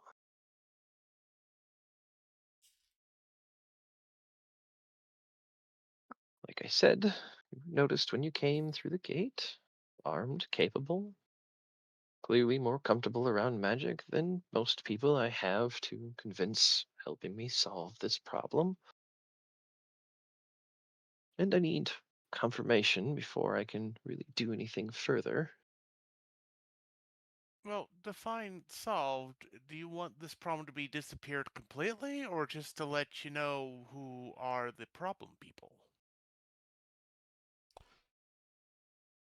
Or are you If simply asking us to confirm magic was used and what type of magic it was? if We could just kill him. that's what I said without just being so blunt about it. Yeah, But well, Connie's a little bit more blunt than that. noted. Well, the holes left behind are round, precise, and rimmed with frost that lingers for several days. Coin reserves, ledgers, grain chits, processing stock records, all taken. Somebody is intentionally disrupting the trade in the city, and I would like to resolve it quietly before it becomes a larger problem. So if you're able to help me apprehend or, if necessary, forcibly remove the individuals responsible, the main concern is how they're doing it. I don't think it's spellcasting. I recognize spellcasting. This is different.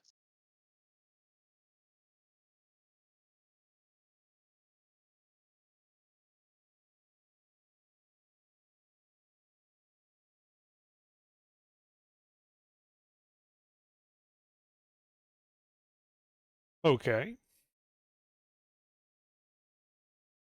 And what do we get out of this?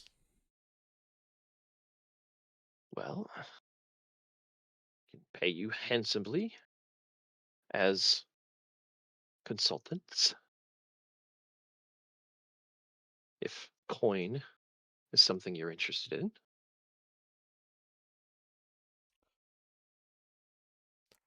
I want all the Otherwise, confiscated magic stuff. we do not keep any of that here. But you keep it somewhere? That's the idea. Well, what about just letting us know where you keep it? That's not the idea. But if coin wasn't something you'd be interested in, I would very handsomely give you a favor in trade. And I can promise you, in this city, with your selves, there are quite a few strings I have at my availability to pull.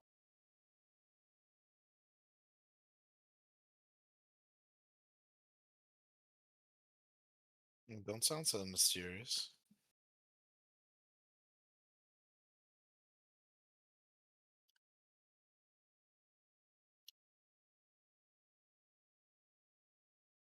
He's saying the weight of his favor is worth as much gold as he'd give you.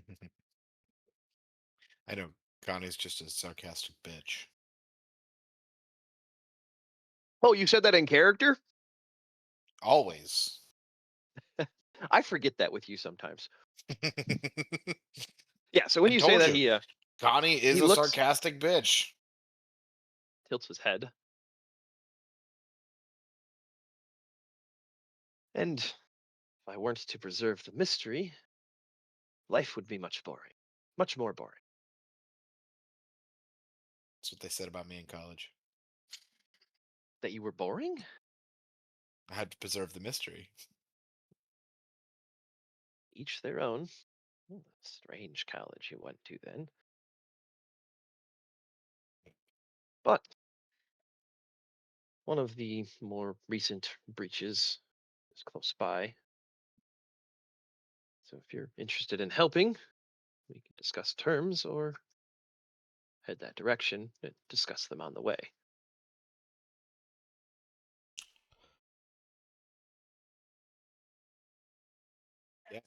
Hi. Yeah. Why don't we discuss terms on the way? We can give you a lift in our carriages. Yes. I figured there might have been room in one of them. It is only several blocks, but nice to get off the old feet sometimes. Indeed. And I lead him right to my carriage. And, I get in nonchalantly, invite him in. Yeah. I make Nibbles no is mention laying of on the Nibbles. floor. Yeah, Nibbles is laying on the floor. And he, lazily rolls over on his back and looks at Halloran upside down. Halloran, he doesn't freak out like most people have. He just looks at it and goes, "That is a curious creature. Don't let the council see it." It's just Nibbles. Beast is manageable. No problem with it. And he just climbs up and sits across from you. Okay. Careful not to step on Nibbles, like kind of awkwardly tucking his feet up against the seat because Nibbles is taking up basically the whole floor. Mm-hmm. Something you're very used to. Sure. What? No, not at all. Who you're thinking of, Alaric? No. Other I'm than more- the jobs, other than the whole like he has so many different jobs. That was what I was going for with the speech with him. Well, Yep. no. Well, I meant more just the plain and simple Nibbles. But I mean, Yeah. if conveniently that collided, that works too. Yeah, I used him for some of the profiling of his language. Fair enough. Well, he's really good at speaking in riddles. So if you want to model, somebody speaking in riddles, Yeah, fair enough. 1 second, letting the my beastie outside. Fucking Fuzzy Wuzzy was a bear. Go roll in the snow and get rid of all your fucking hair. You have snow? I have like 3 feet of snow, dude. Jeez, it's like 82 degrees here today. Well, I mean, it's freaking all melting. It's supposed to be 70 on Monday, so it's just warming up and everything is melting. Yeah, I got the But yeah, fucking no, I had windows open right last weekend we had the Elsa Blizzard Elsa. I don't know who named it, but I love them. Roll through the Midwest, and yeah, how much of that did you get under? None. Oh, it didn't even get to you. Nope. It all went north. Northern Yeah. Michigan Oh, and that's the Upper right. Peninsula just got fucking buried. But Yeah. Southern Michigan, no, we didn't see shit. We had 70 degrees and sunny today. Though the night's lake. supposed to get down to 20s. Yeah, the lake effect atmospheric fucking shift where it just flies out and around Lake Michigan every single time. Yeah, it's great. But yeah, you guys get in the carriage, and he, kind of leans out the window and talks to Lizar. Go 3 streets up. You'll see a green gnome painted on the wall. Hang a right there. I'll tell you when to stop. And then he turns back to you, Alaric. Or Alar. And Alaric. I think you guys ride in the same wagon, right? I think so. Bumping elbows Probably, with the shared writing desks. Yeah.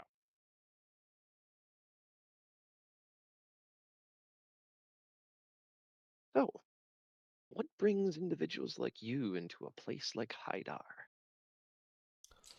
Most folks don't take kind to your kind. Just passing through on the way to Redland. Ah, now that is a beautiful city. Bit more hospitable to people in my profession. Oh, very much so. Haidar is living on a old council ruling that happened hundreds of years ago that nobody even remembers why, and it's just turned into this whole paranoia about magic. The last legally practicing wizard in the city got 2 years in prison and then kicked out of town for using prestidigitation on his front step. Hate it when that happens. Did the step eat somebody? No, he was just cleaning the dust off and a guard seen him. He hadn't filled out the right permits to do that.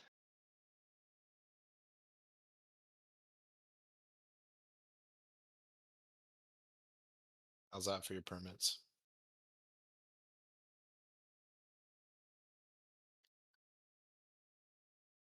So, thought about the terms. Well, as As wonderful as a favor from you would be, as I said, we're passing through on our way to Redland. You don't happen to have any contacts of yours in Redland, do you? Well,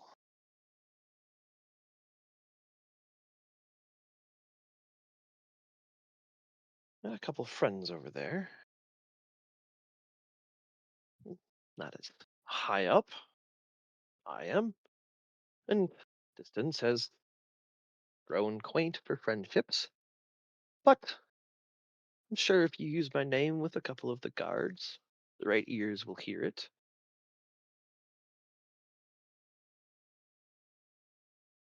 You'd be looking for a man named Gerald.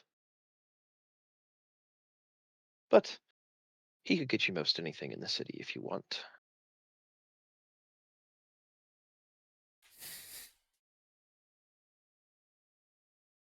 And that's not a fair enough payment. So, as for helping me with this, if you're not interested in redeeming a favor with me, that's fair and kind of you.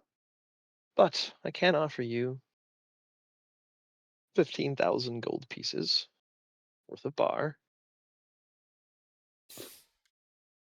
if you can resolve this without it snowballing into catastrophe for the city. Oh, certainly we'd like to avoid a catastrophe. Then in that case, I would counter that there's only one other thing we need, is we would in general need a permit to perform magic within the city limits.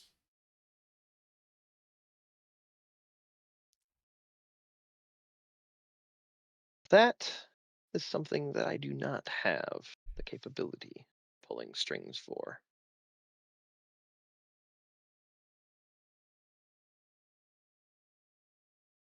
So you expect us to deal with a problem clearly using magic without using magic. Or at least not getting caught using magic. And Halloran touches his nose with his finger and points at Alaric. I can help with the not getting caught.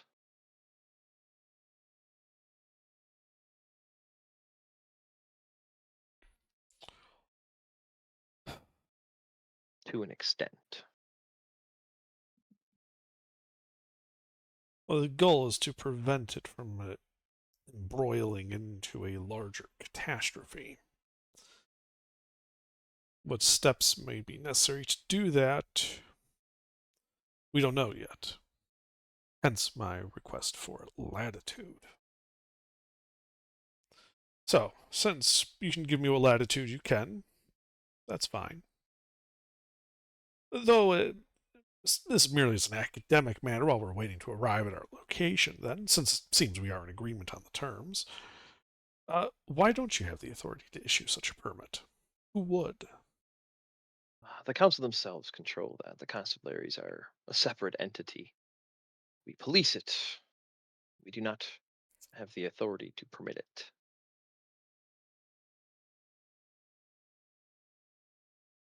The council themselves are the only ones that control the permits.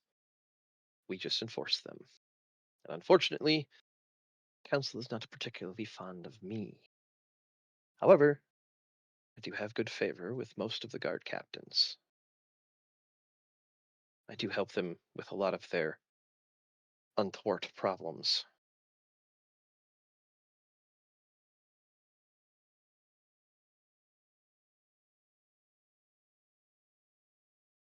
Well,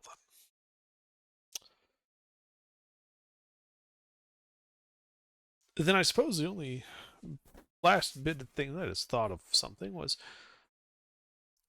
what kind of evidence are you going to need? Since obviously I don't think you want to go before this council and say that you contracted a wizard to come and look at it. Yes, that would not paint me any better of an image with the council.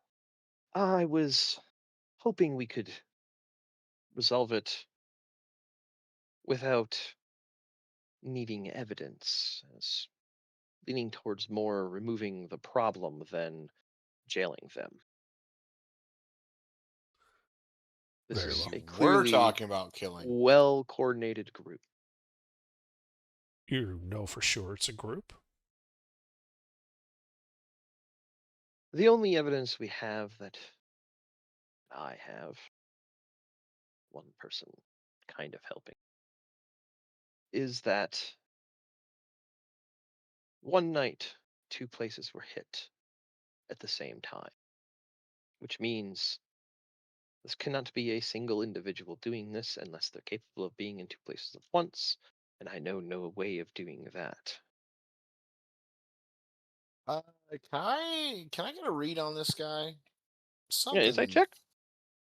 Yeah. Yeah. Go ahead and give me an insight check.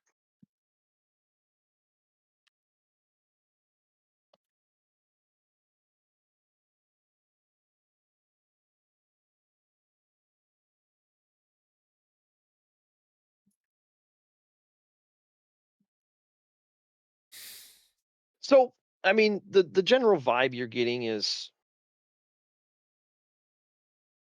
he's clearly comfortable with the situation as it is. He's choosing his words carefully, and you don't think that he's hiding anything. It's more that he's just used to working like this. More of the play it by ear and too much information could be incorrect to cause wrong assumptions kind of vibe. It's not that he's holding back information, he's telling you everything that he can. It's more that he doesn't want to make speculations that could be incorrect to give wrong assumptions. Yeah, he reads restraint rather than evasive. Okay.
But anyway, the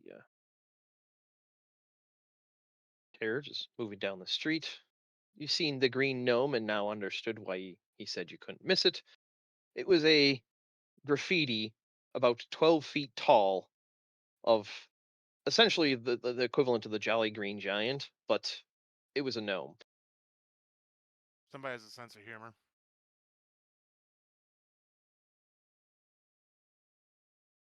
Yeah, and I while asked you the guys are Jolly Green Midget. yes, and while you're past it, you did notice like at the bottom, it looks like somebody tried to paint back over it to go back to the staccato of the facade behind it, and then the feet were repainted several times.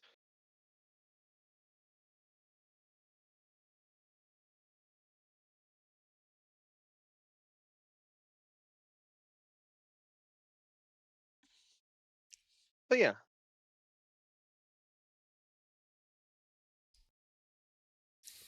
the wheels thudding from stone to timber bridges, packed lanes to stone, passing under crane arms, tall storage blocks, merchant buildings.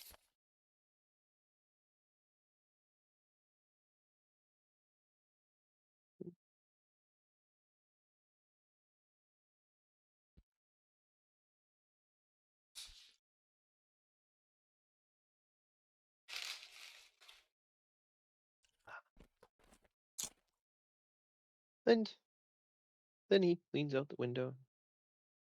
Right, right here is good, boy.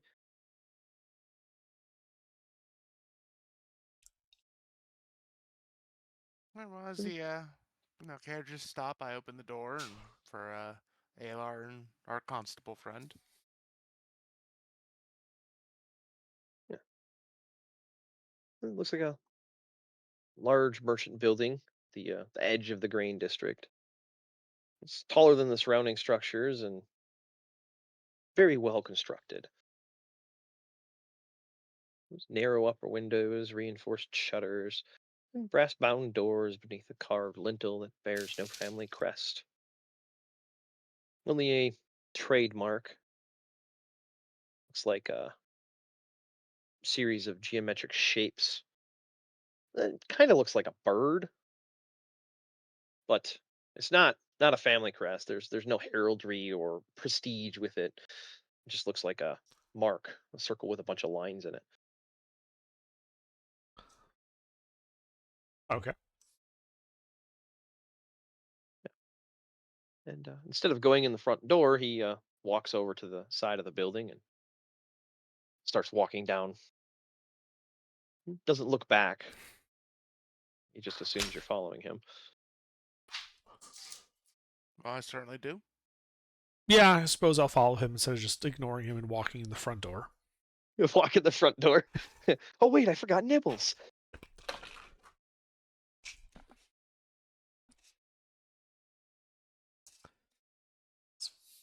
Yeah, goes up to a narrow door and he just raps on it a couple of times.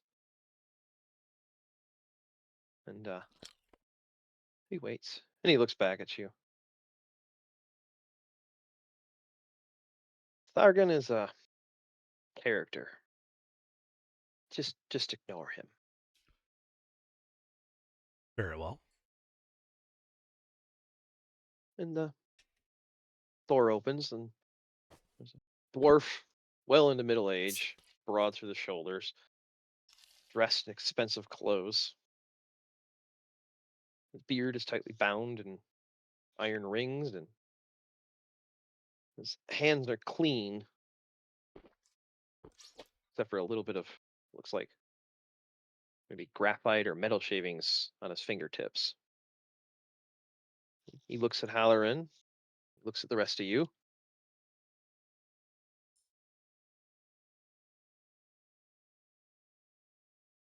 This is already more people than I agreed to, Halloran.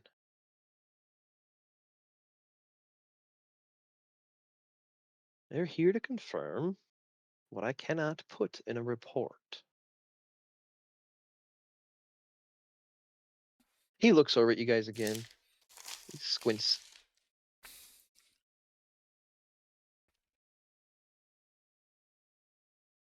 Well, these are your specialists.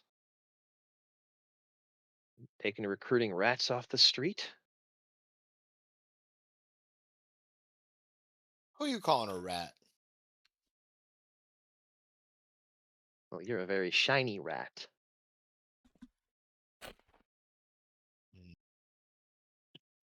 I don't like this guy. I don't think he likes you either.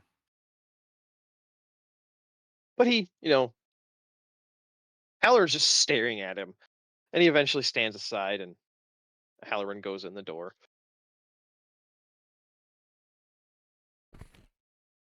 I follow him in.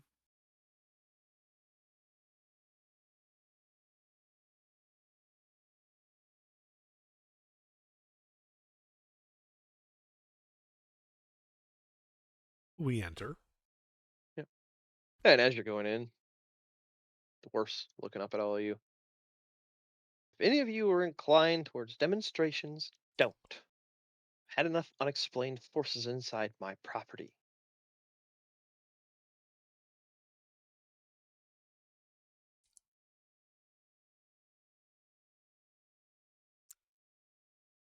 I do as the constable suggested and pretend I didn't hear him, Same. ignoring his presence entirely and just following the constable.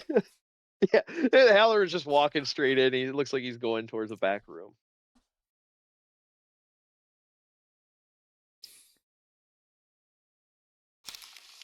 Look over at Alar. That guy's a fucking dick. Who? But this.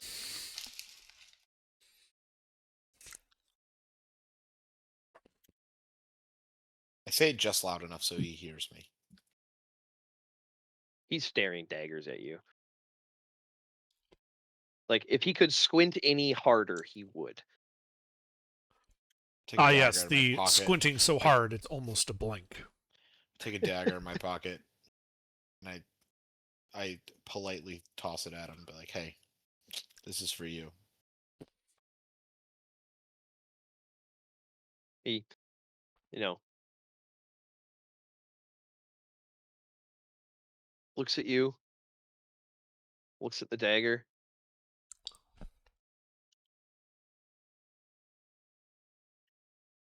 And he just kicks it back towards you. I leave it Hey, there. rat, you dropped some trash. Keep it as a token of my gratitude, and we walk off. Halloran standing at a doorway, looking back at the exchange, waiting. Come on, then.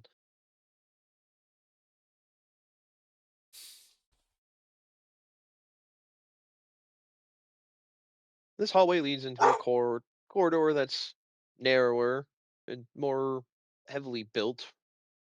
The floor is stone. Clearly well used. It's smooth in places where lots of traffic has crossed.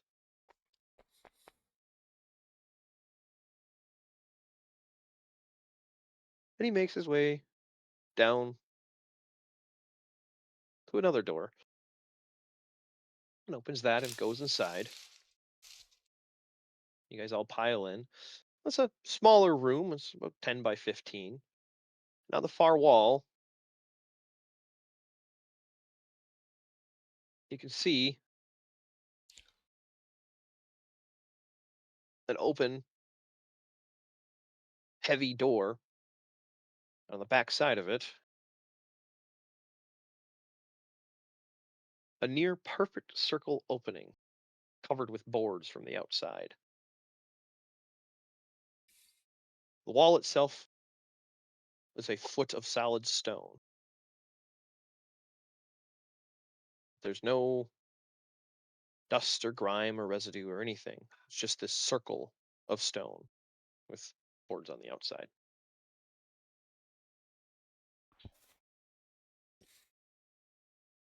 This is what we're dealing with. What a hole. Yeah, I He used to say to me walk way up back to in it and college. kind of just run my hand along it. Like how smooth is the cut? Well, it personally, if you're running your fingers like on the inside of the circle, like the part that Yes. used to be the wall, it's dangerously cold when you touch it. Still. Like enough that you flinch a little bit.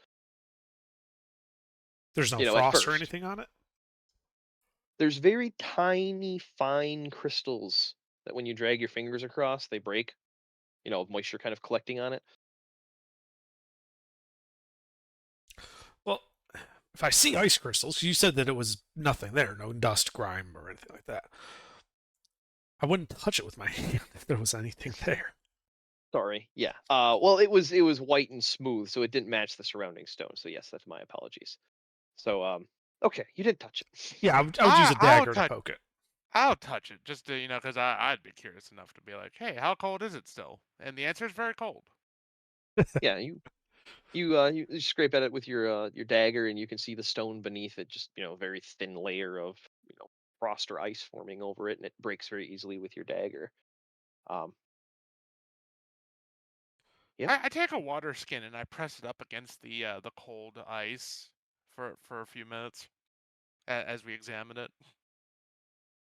It seems to behave like normal heat transfer would. So it's not like your water skin gets instantly cold like Mr. Freeze, but more Yeah. like it's Well, cooling it down slowly. Well, yeah, I'm not doing it because I want Mr. Freeze. I'm doing it because I want cold water later. Well, while we're here, might as well get some use out of it. Yeah, you set your water skin in there, you poke it with your finger, flinch. And Alar, you scrape at it with your dagger. Yeah, trying to see how smooth the cut is. um, like a water jet. That's how So smooth rough. the cut is.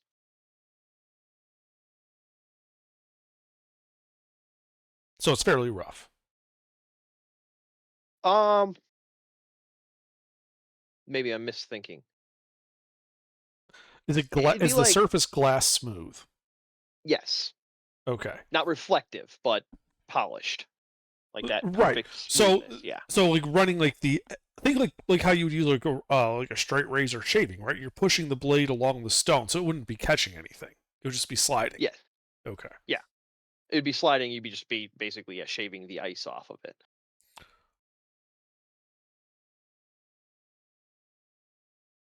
Interesting.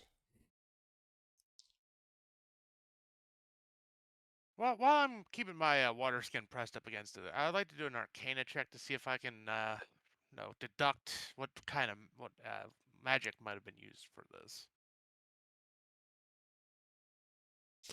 While he's doing that, I'm going to start a detect magic ritual. And Larry's scratching his head, and Alar, you start magic. Halloran kind of walks over and just closes the door that you guys came in.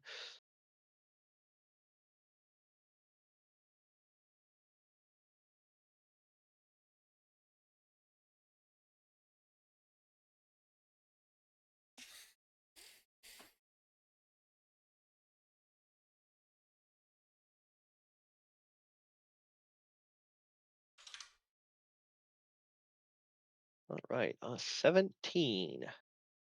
Yes, sir.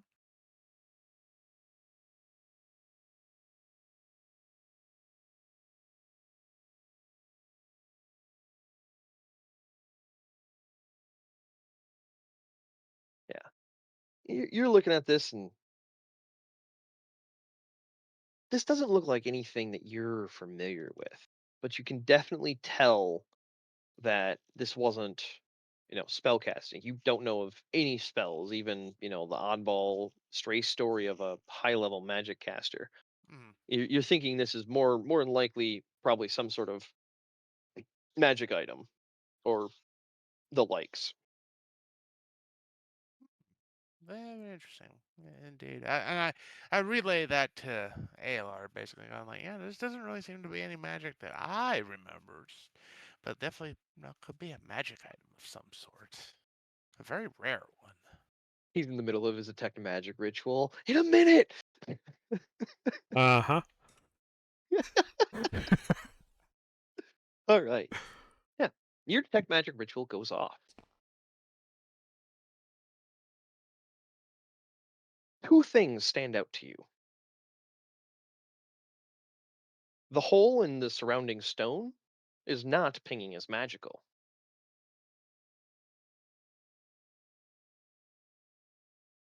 But because of the range and the capabilities of detect magic, you can see that there is a aura of magic coming from like the center chest area, like where an amulet from a necklace would hang on Halloran. But it looks like it's tucked underneath his cloak. Because you would see that. Any particular school for the amulet? Um it looks like let's see.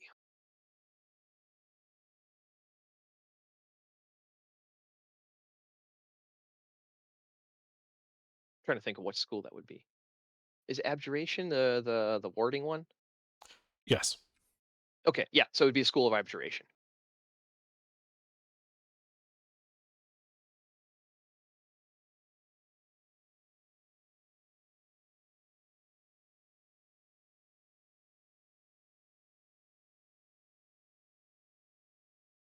Well, there's no residue magic left over. I suppose it's a good thing. But the hole is so cold. You would think after 3 days the heat of the day would take the cold out. Unless it was magical. But if it's not magical, then how cold can that be? I cast let's see what I think I have that prepared. Yeah. So prestidigitation can Alter the temperature. kill, warm, or flavor up to 1 cubic foot of non-living material for an hour, like impose Mhm. heat. So Yep. can I use to try to heat up like just like a block of this, what I assume is like a field stone foundation? Oh no, these are actually cut stone. Oh. These are nice masonry stones. Okay, well then a brick.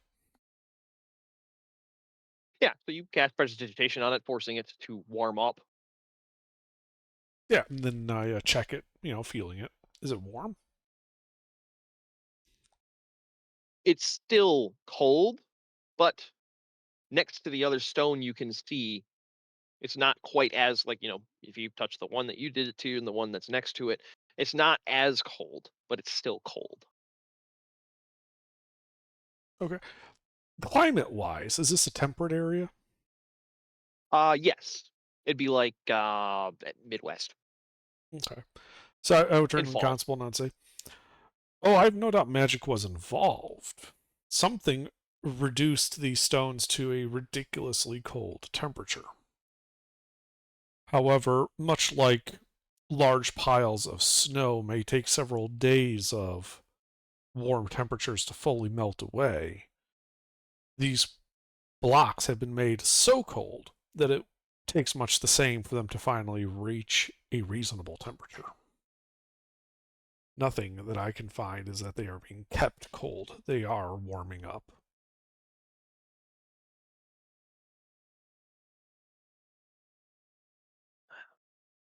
Very strange.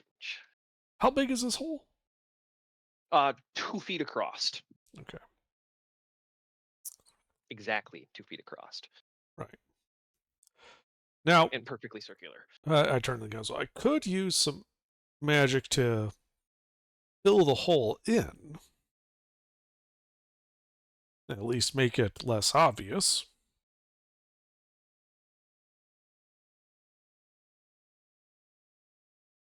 Um, as much as that would probably be appreciated by some, I do not think Thargun would like that. And also, it might look suspicious unless you can match the surrounding stone.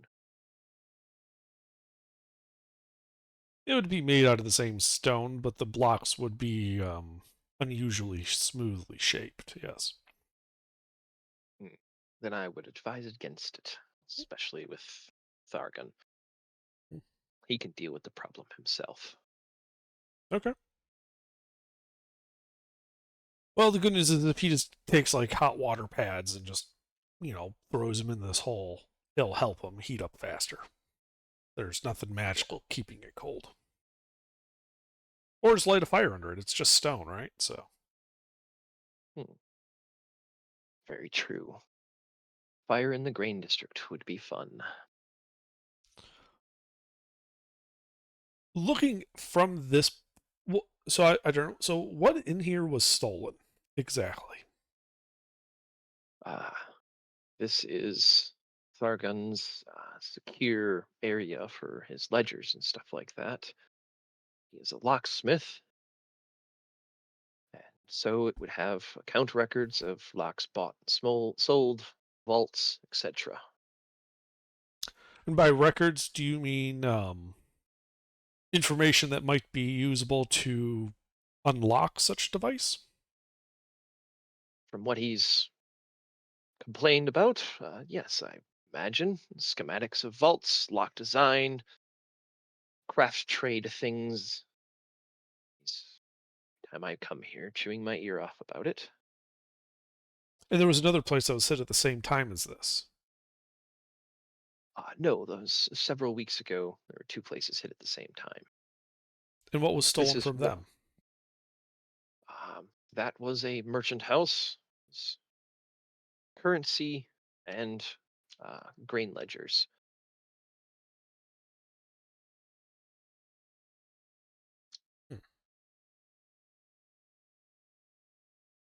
Where were the other 2 places that were hit located relative to this in the town?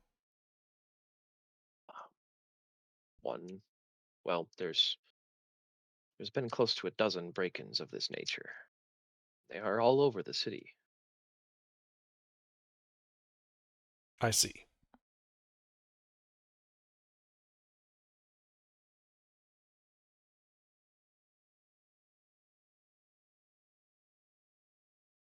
The thing I find most strange is the inconsistency. It's like they go out every night and break into a place. Sometimes days go by, sometimes weeks.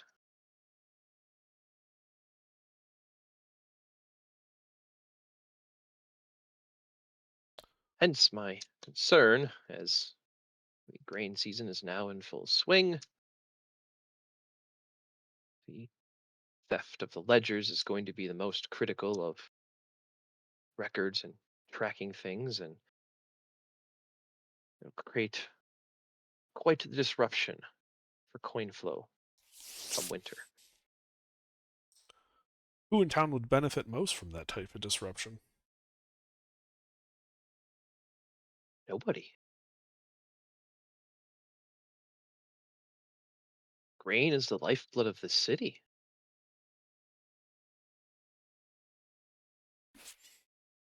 So if these individuals were to hold the ledgers for ransom, they would likely be paid.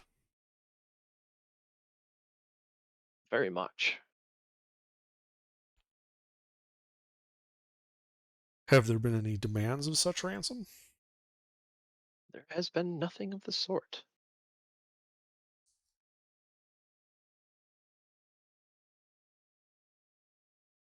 I'm unsure of their motives.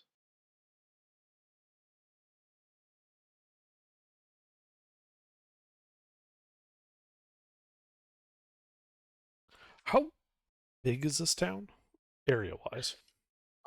It's about a mile and a half off the river. That's like the edge of the wall where No, you no, no. came The, in. the city. How big is the city? That's I was giving you dimensions. Mile and a half Sorry. wide Okay. and about 3 to 4 miles north to south. It's very tall. There's, Right. 8-story buildings all over the place.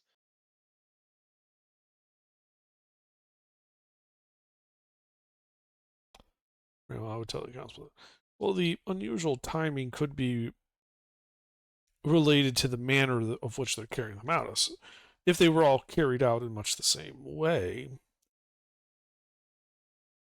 and given that there is no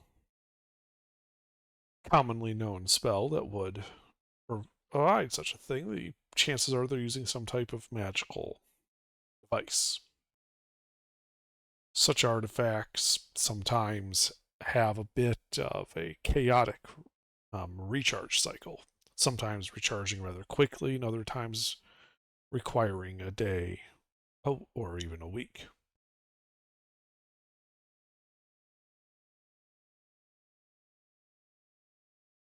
Ah, I see. So it is a magical device that they're using, and it's not something that they can just repower every day. That would explain the unusual timing.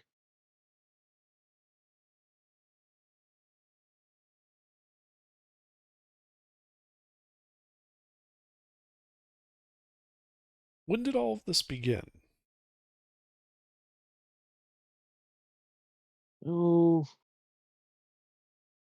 and he pauses.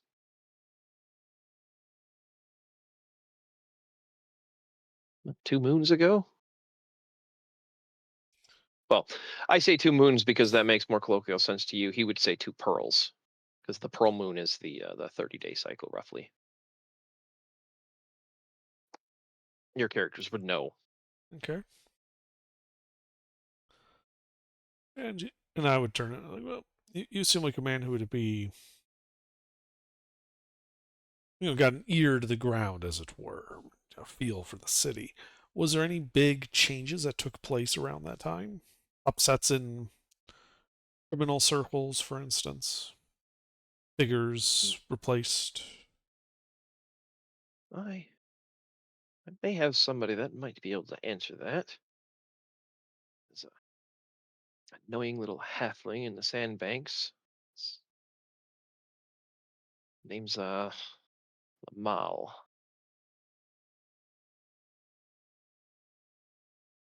I don't go down there much myself, but you lot would fit right in. If there's any new groups in town, he would be the one to ask.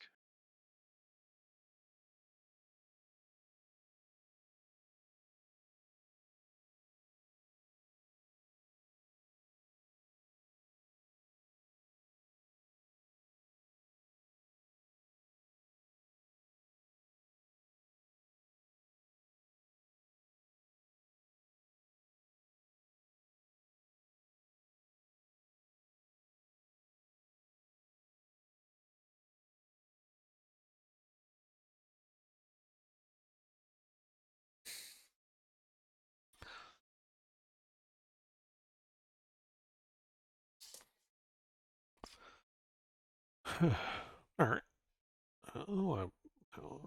Rest of you have any ideas before we leave here and go see Lamal? No, I'm kind of ideaed out. As I sip from my now chilled water skin, quite smug.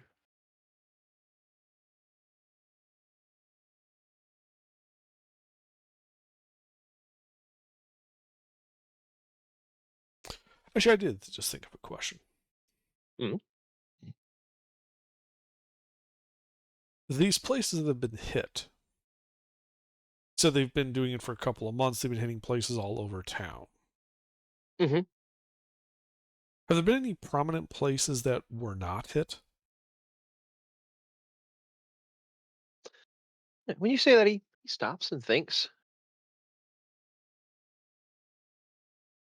Well, we've been hitting mostly merchant houses, or uh, merchant houses isn't like a home. Merchant houses, when he's saying it, is more like a center of trade. It's like brokers. That's the best way I can explain it. Because of not accurate medieval terminology for what exactly they're doing. Um, they're Are cashing on grain stock. But anyway, so he says it's like merchant houses has been the primary target. So the only spot in town that doesn't have any merchant houses would be the Upper District. And no, there hasn't been any break-ins there, but that's all townhomes and places that people live. Uh, a better question? Perhaps I'm not being clear. I mean, Are the broker houses like related? Like, are there like different factions within the brokers? And are there any broker Um, houses that have not been hit? that'd be a setting question would answer that quicker. So in the world, it's a very heavily non-monopolized trade society. So there's very little connections between any trade organizations. So what you're asking is basically, are they all are they hitting the same person? And that Well, it's not the same person. It's more like are there related? Like, do they have Because I mean, the businesses have relations, right? So like like is yeah. there like a particular group of business of these broker houses that have been hit and like a certain group that hasn't, or is it literally random?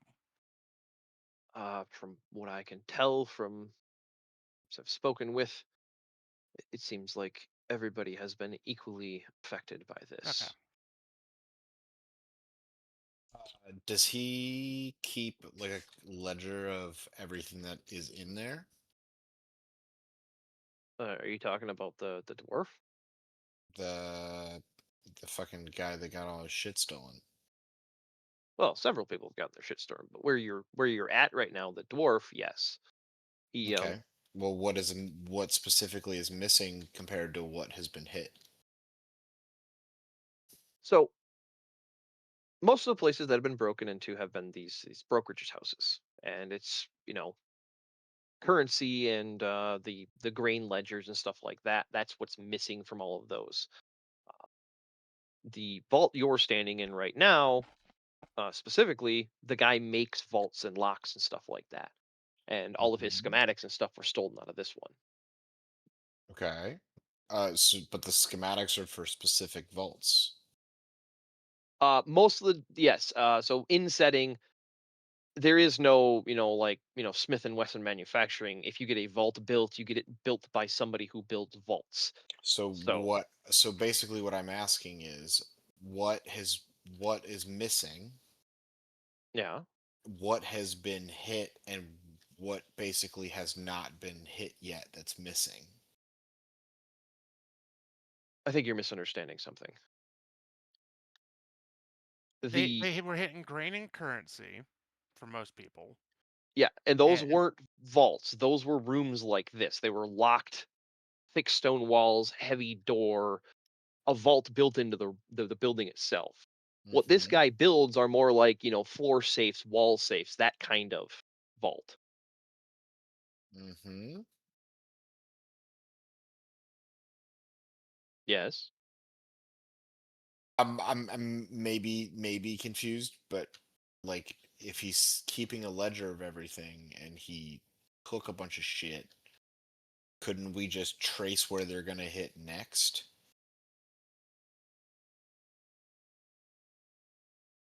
I mean, there's a lot of broker houses, and there's only so many of us.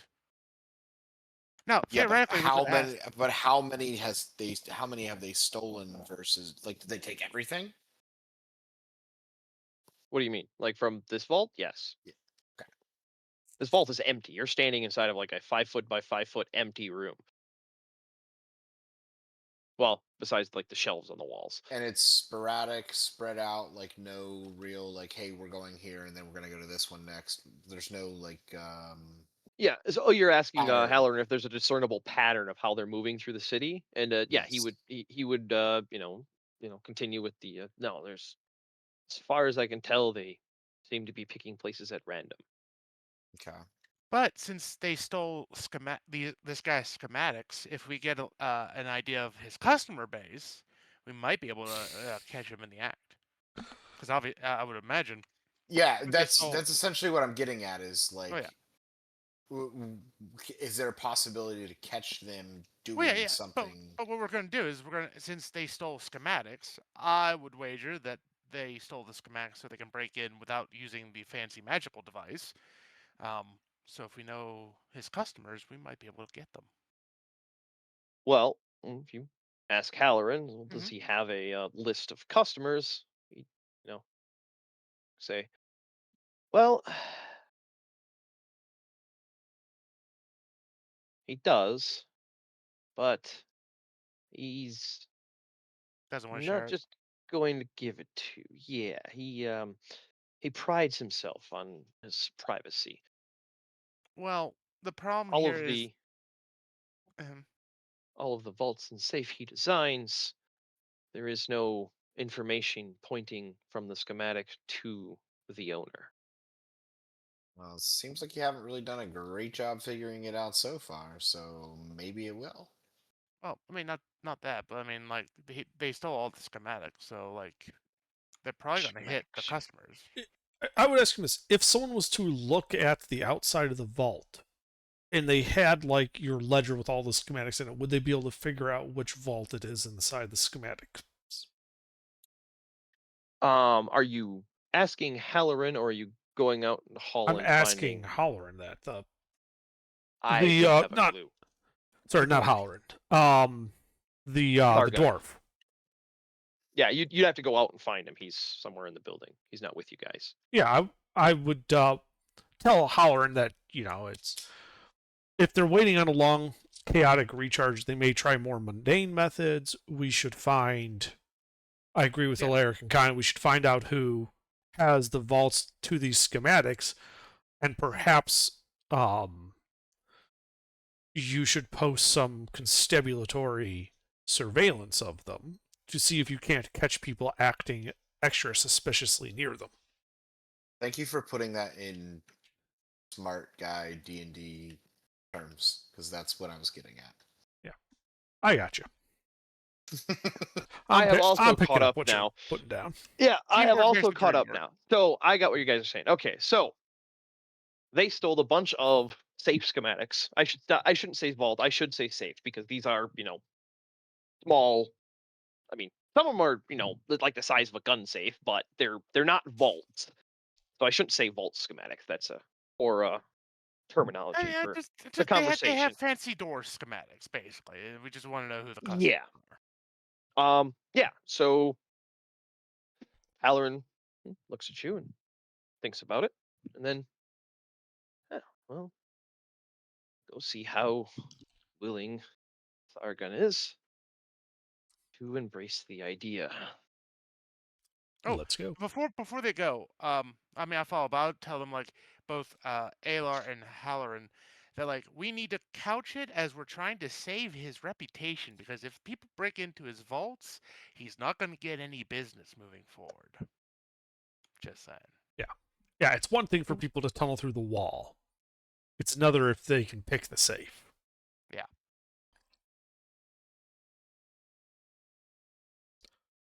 And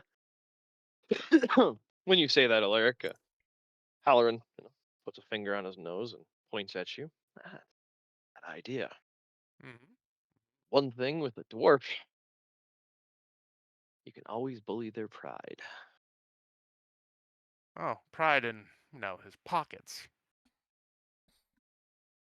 And Halloran opens the door, looks out in the hallway, and almost trips on Thargon, who is leaning against the door with his ear up against it.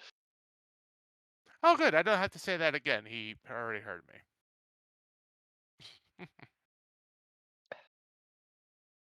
And, Thargon looks at you all. "You want my client list?" No, I don't particularly care one way or the other. But you might care.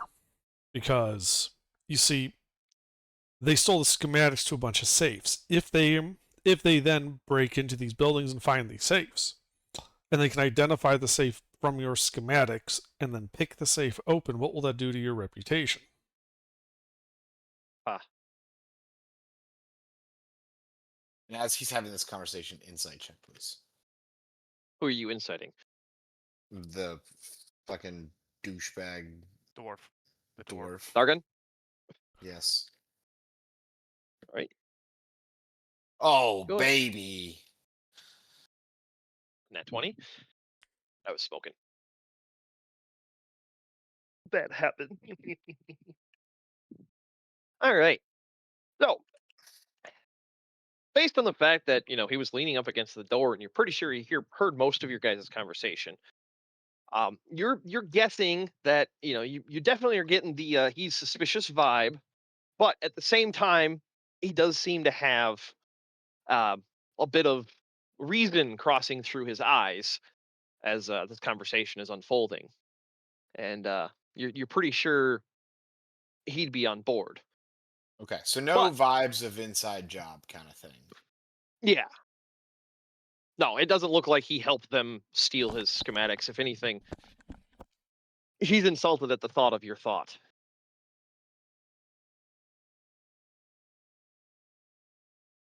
If you could insight that.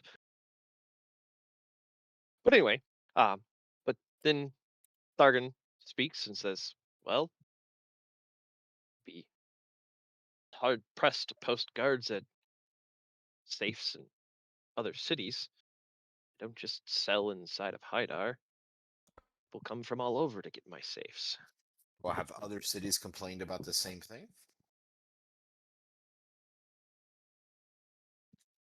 No, that's a good point. No, we can safely, for now, exclude people outside of Haidar. If this band is only attacking places within the city, then those are really the only customers that are really putting your reputation at risk. Well, this is true, but it would take awful long time for somebody to go through hundreds of schematics to find the right one.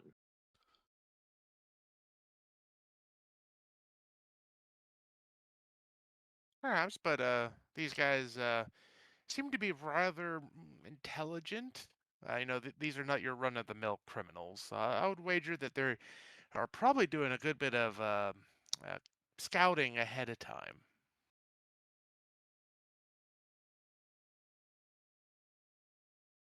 Hmm. Well, I mean, they did carve a cold hole through your wall, and got away scot-free. So, and conveniently stole a very, sensitive bunch of documents from you. and he ponders.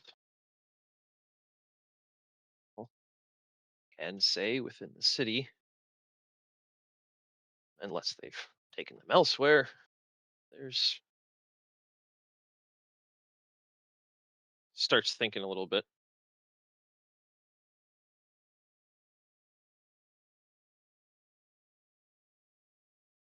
Probably 70 to 80 safes here.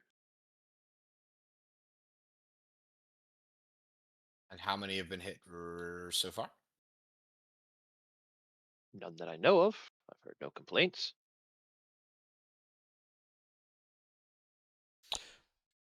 So this is the vault safe conversation problem that we were having, Connie. So the vaults have been hit in broker houses and then his locksmith house.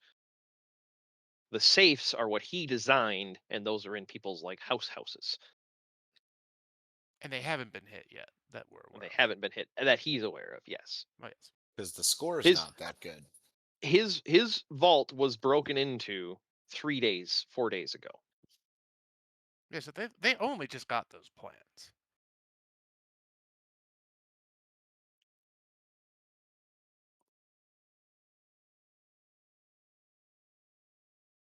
Which But, is why I suggested that that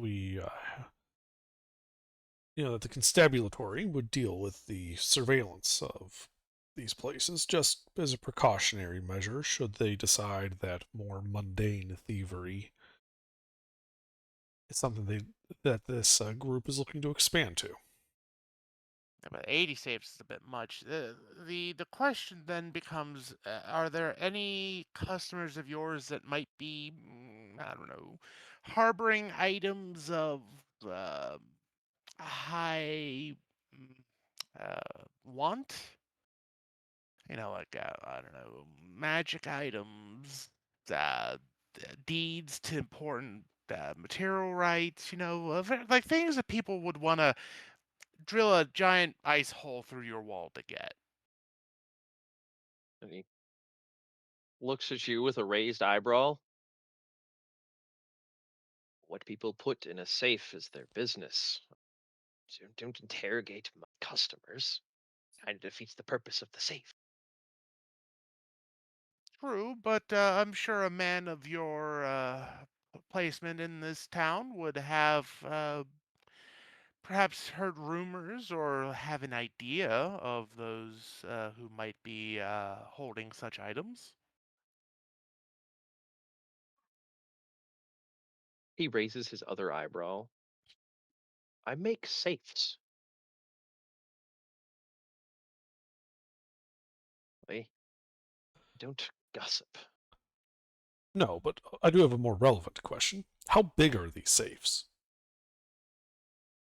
Uh, Anywhere from foot by a foot, 6 inches thick, to oops, I'm trying to think of as as, as large as a horse. Why Trying to I think of turn. something in we scale. should Like prioritize the from more a floor portable safe to a ones. gun safe. Yeah, floor safe to a gun Right, safe. and then I would simply put, then we should prioritize the more portable ones.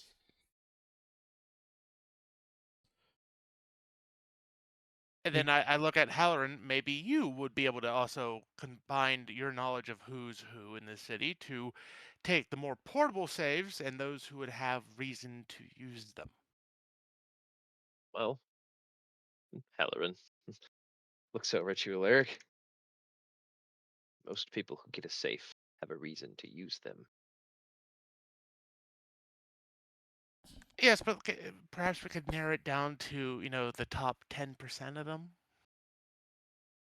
Well, Unless you have 80 constables, hanging around. is the Because size last so time I checked, there's close that only I can. 7 of us, so it's we need to need to think a little bit. Yes. So I mean, in the end, this is really more for Halloran to deal with than us. We're going to go follow up with the Indeed. shady contact. yes, I can No need to micromanage him. arrangements. Yeah, I can make arrangements as you're suggesting, Well, yes, but but I mean, I I'll would like need to the also tab to list them. from Thalarin or Thargan. Halloran, Thalarin. Haha.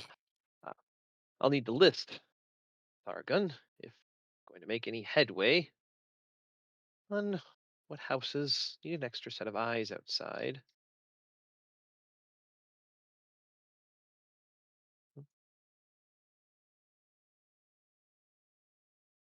Thargan kind of just says his arms. They're not going to break into one of my safes anyway.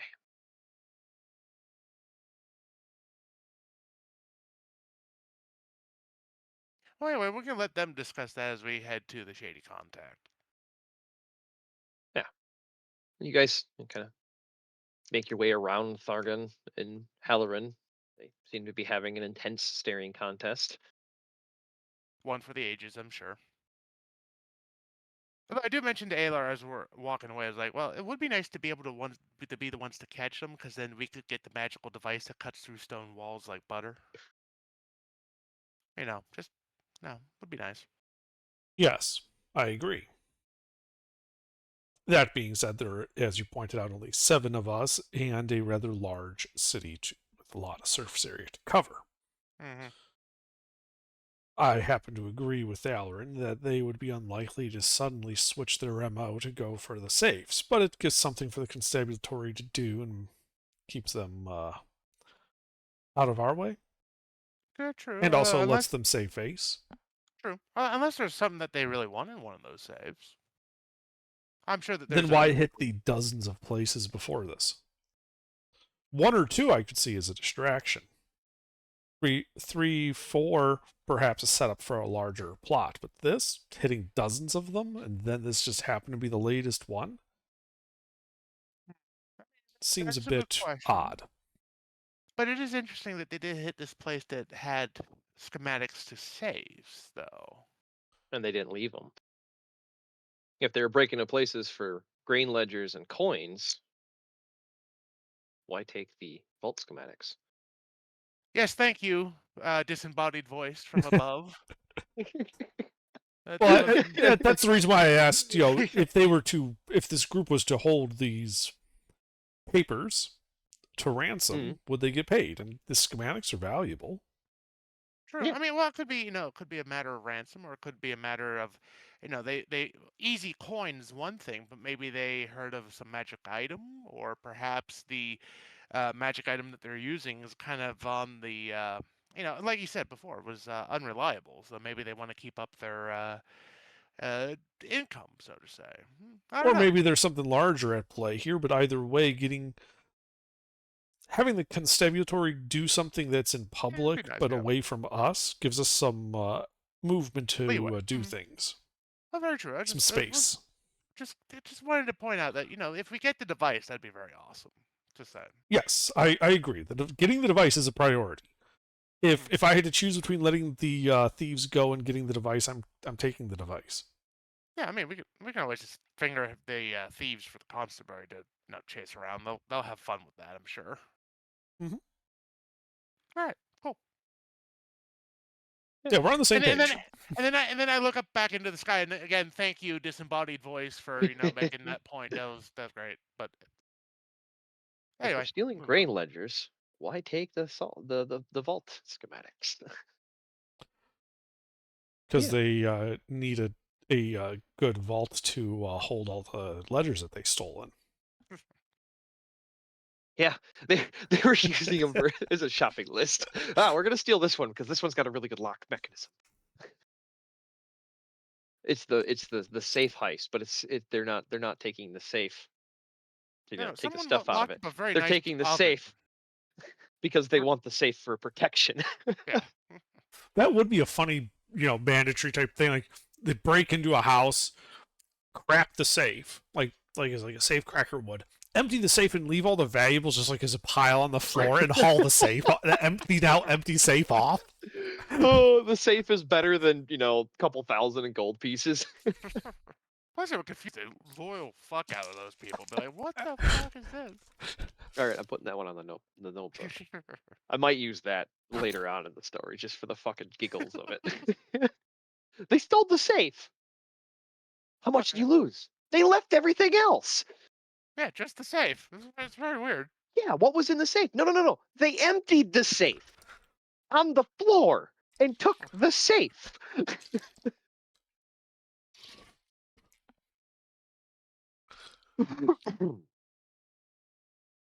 But also off of Connie's 20 on the insight, Connie, you did pick up this guy definitely knows his ways around safes. Like, he wasn't just a sleazeball safe dealer. This guy seems well knowledgeable and experienced when he was talking about the safes. But yeah, you guys make your way down the hallway, make your way down the other hallway, back through the door into the cool autumn air of the morning in Hydar. Yep.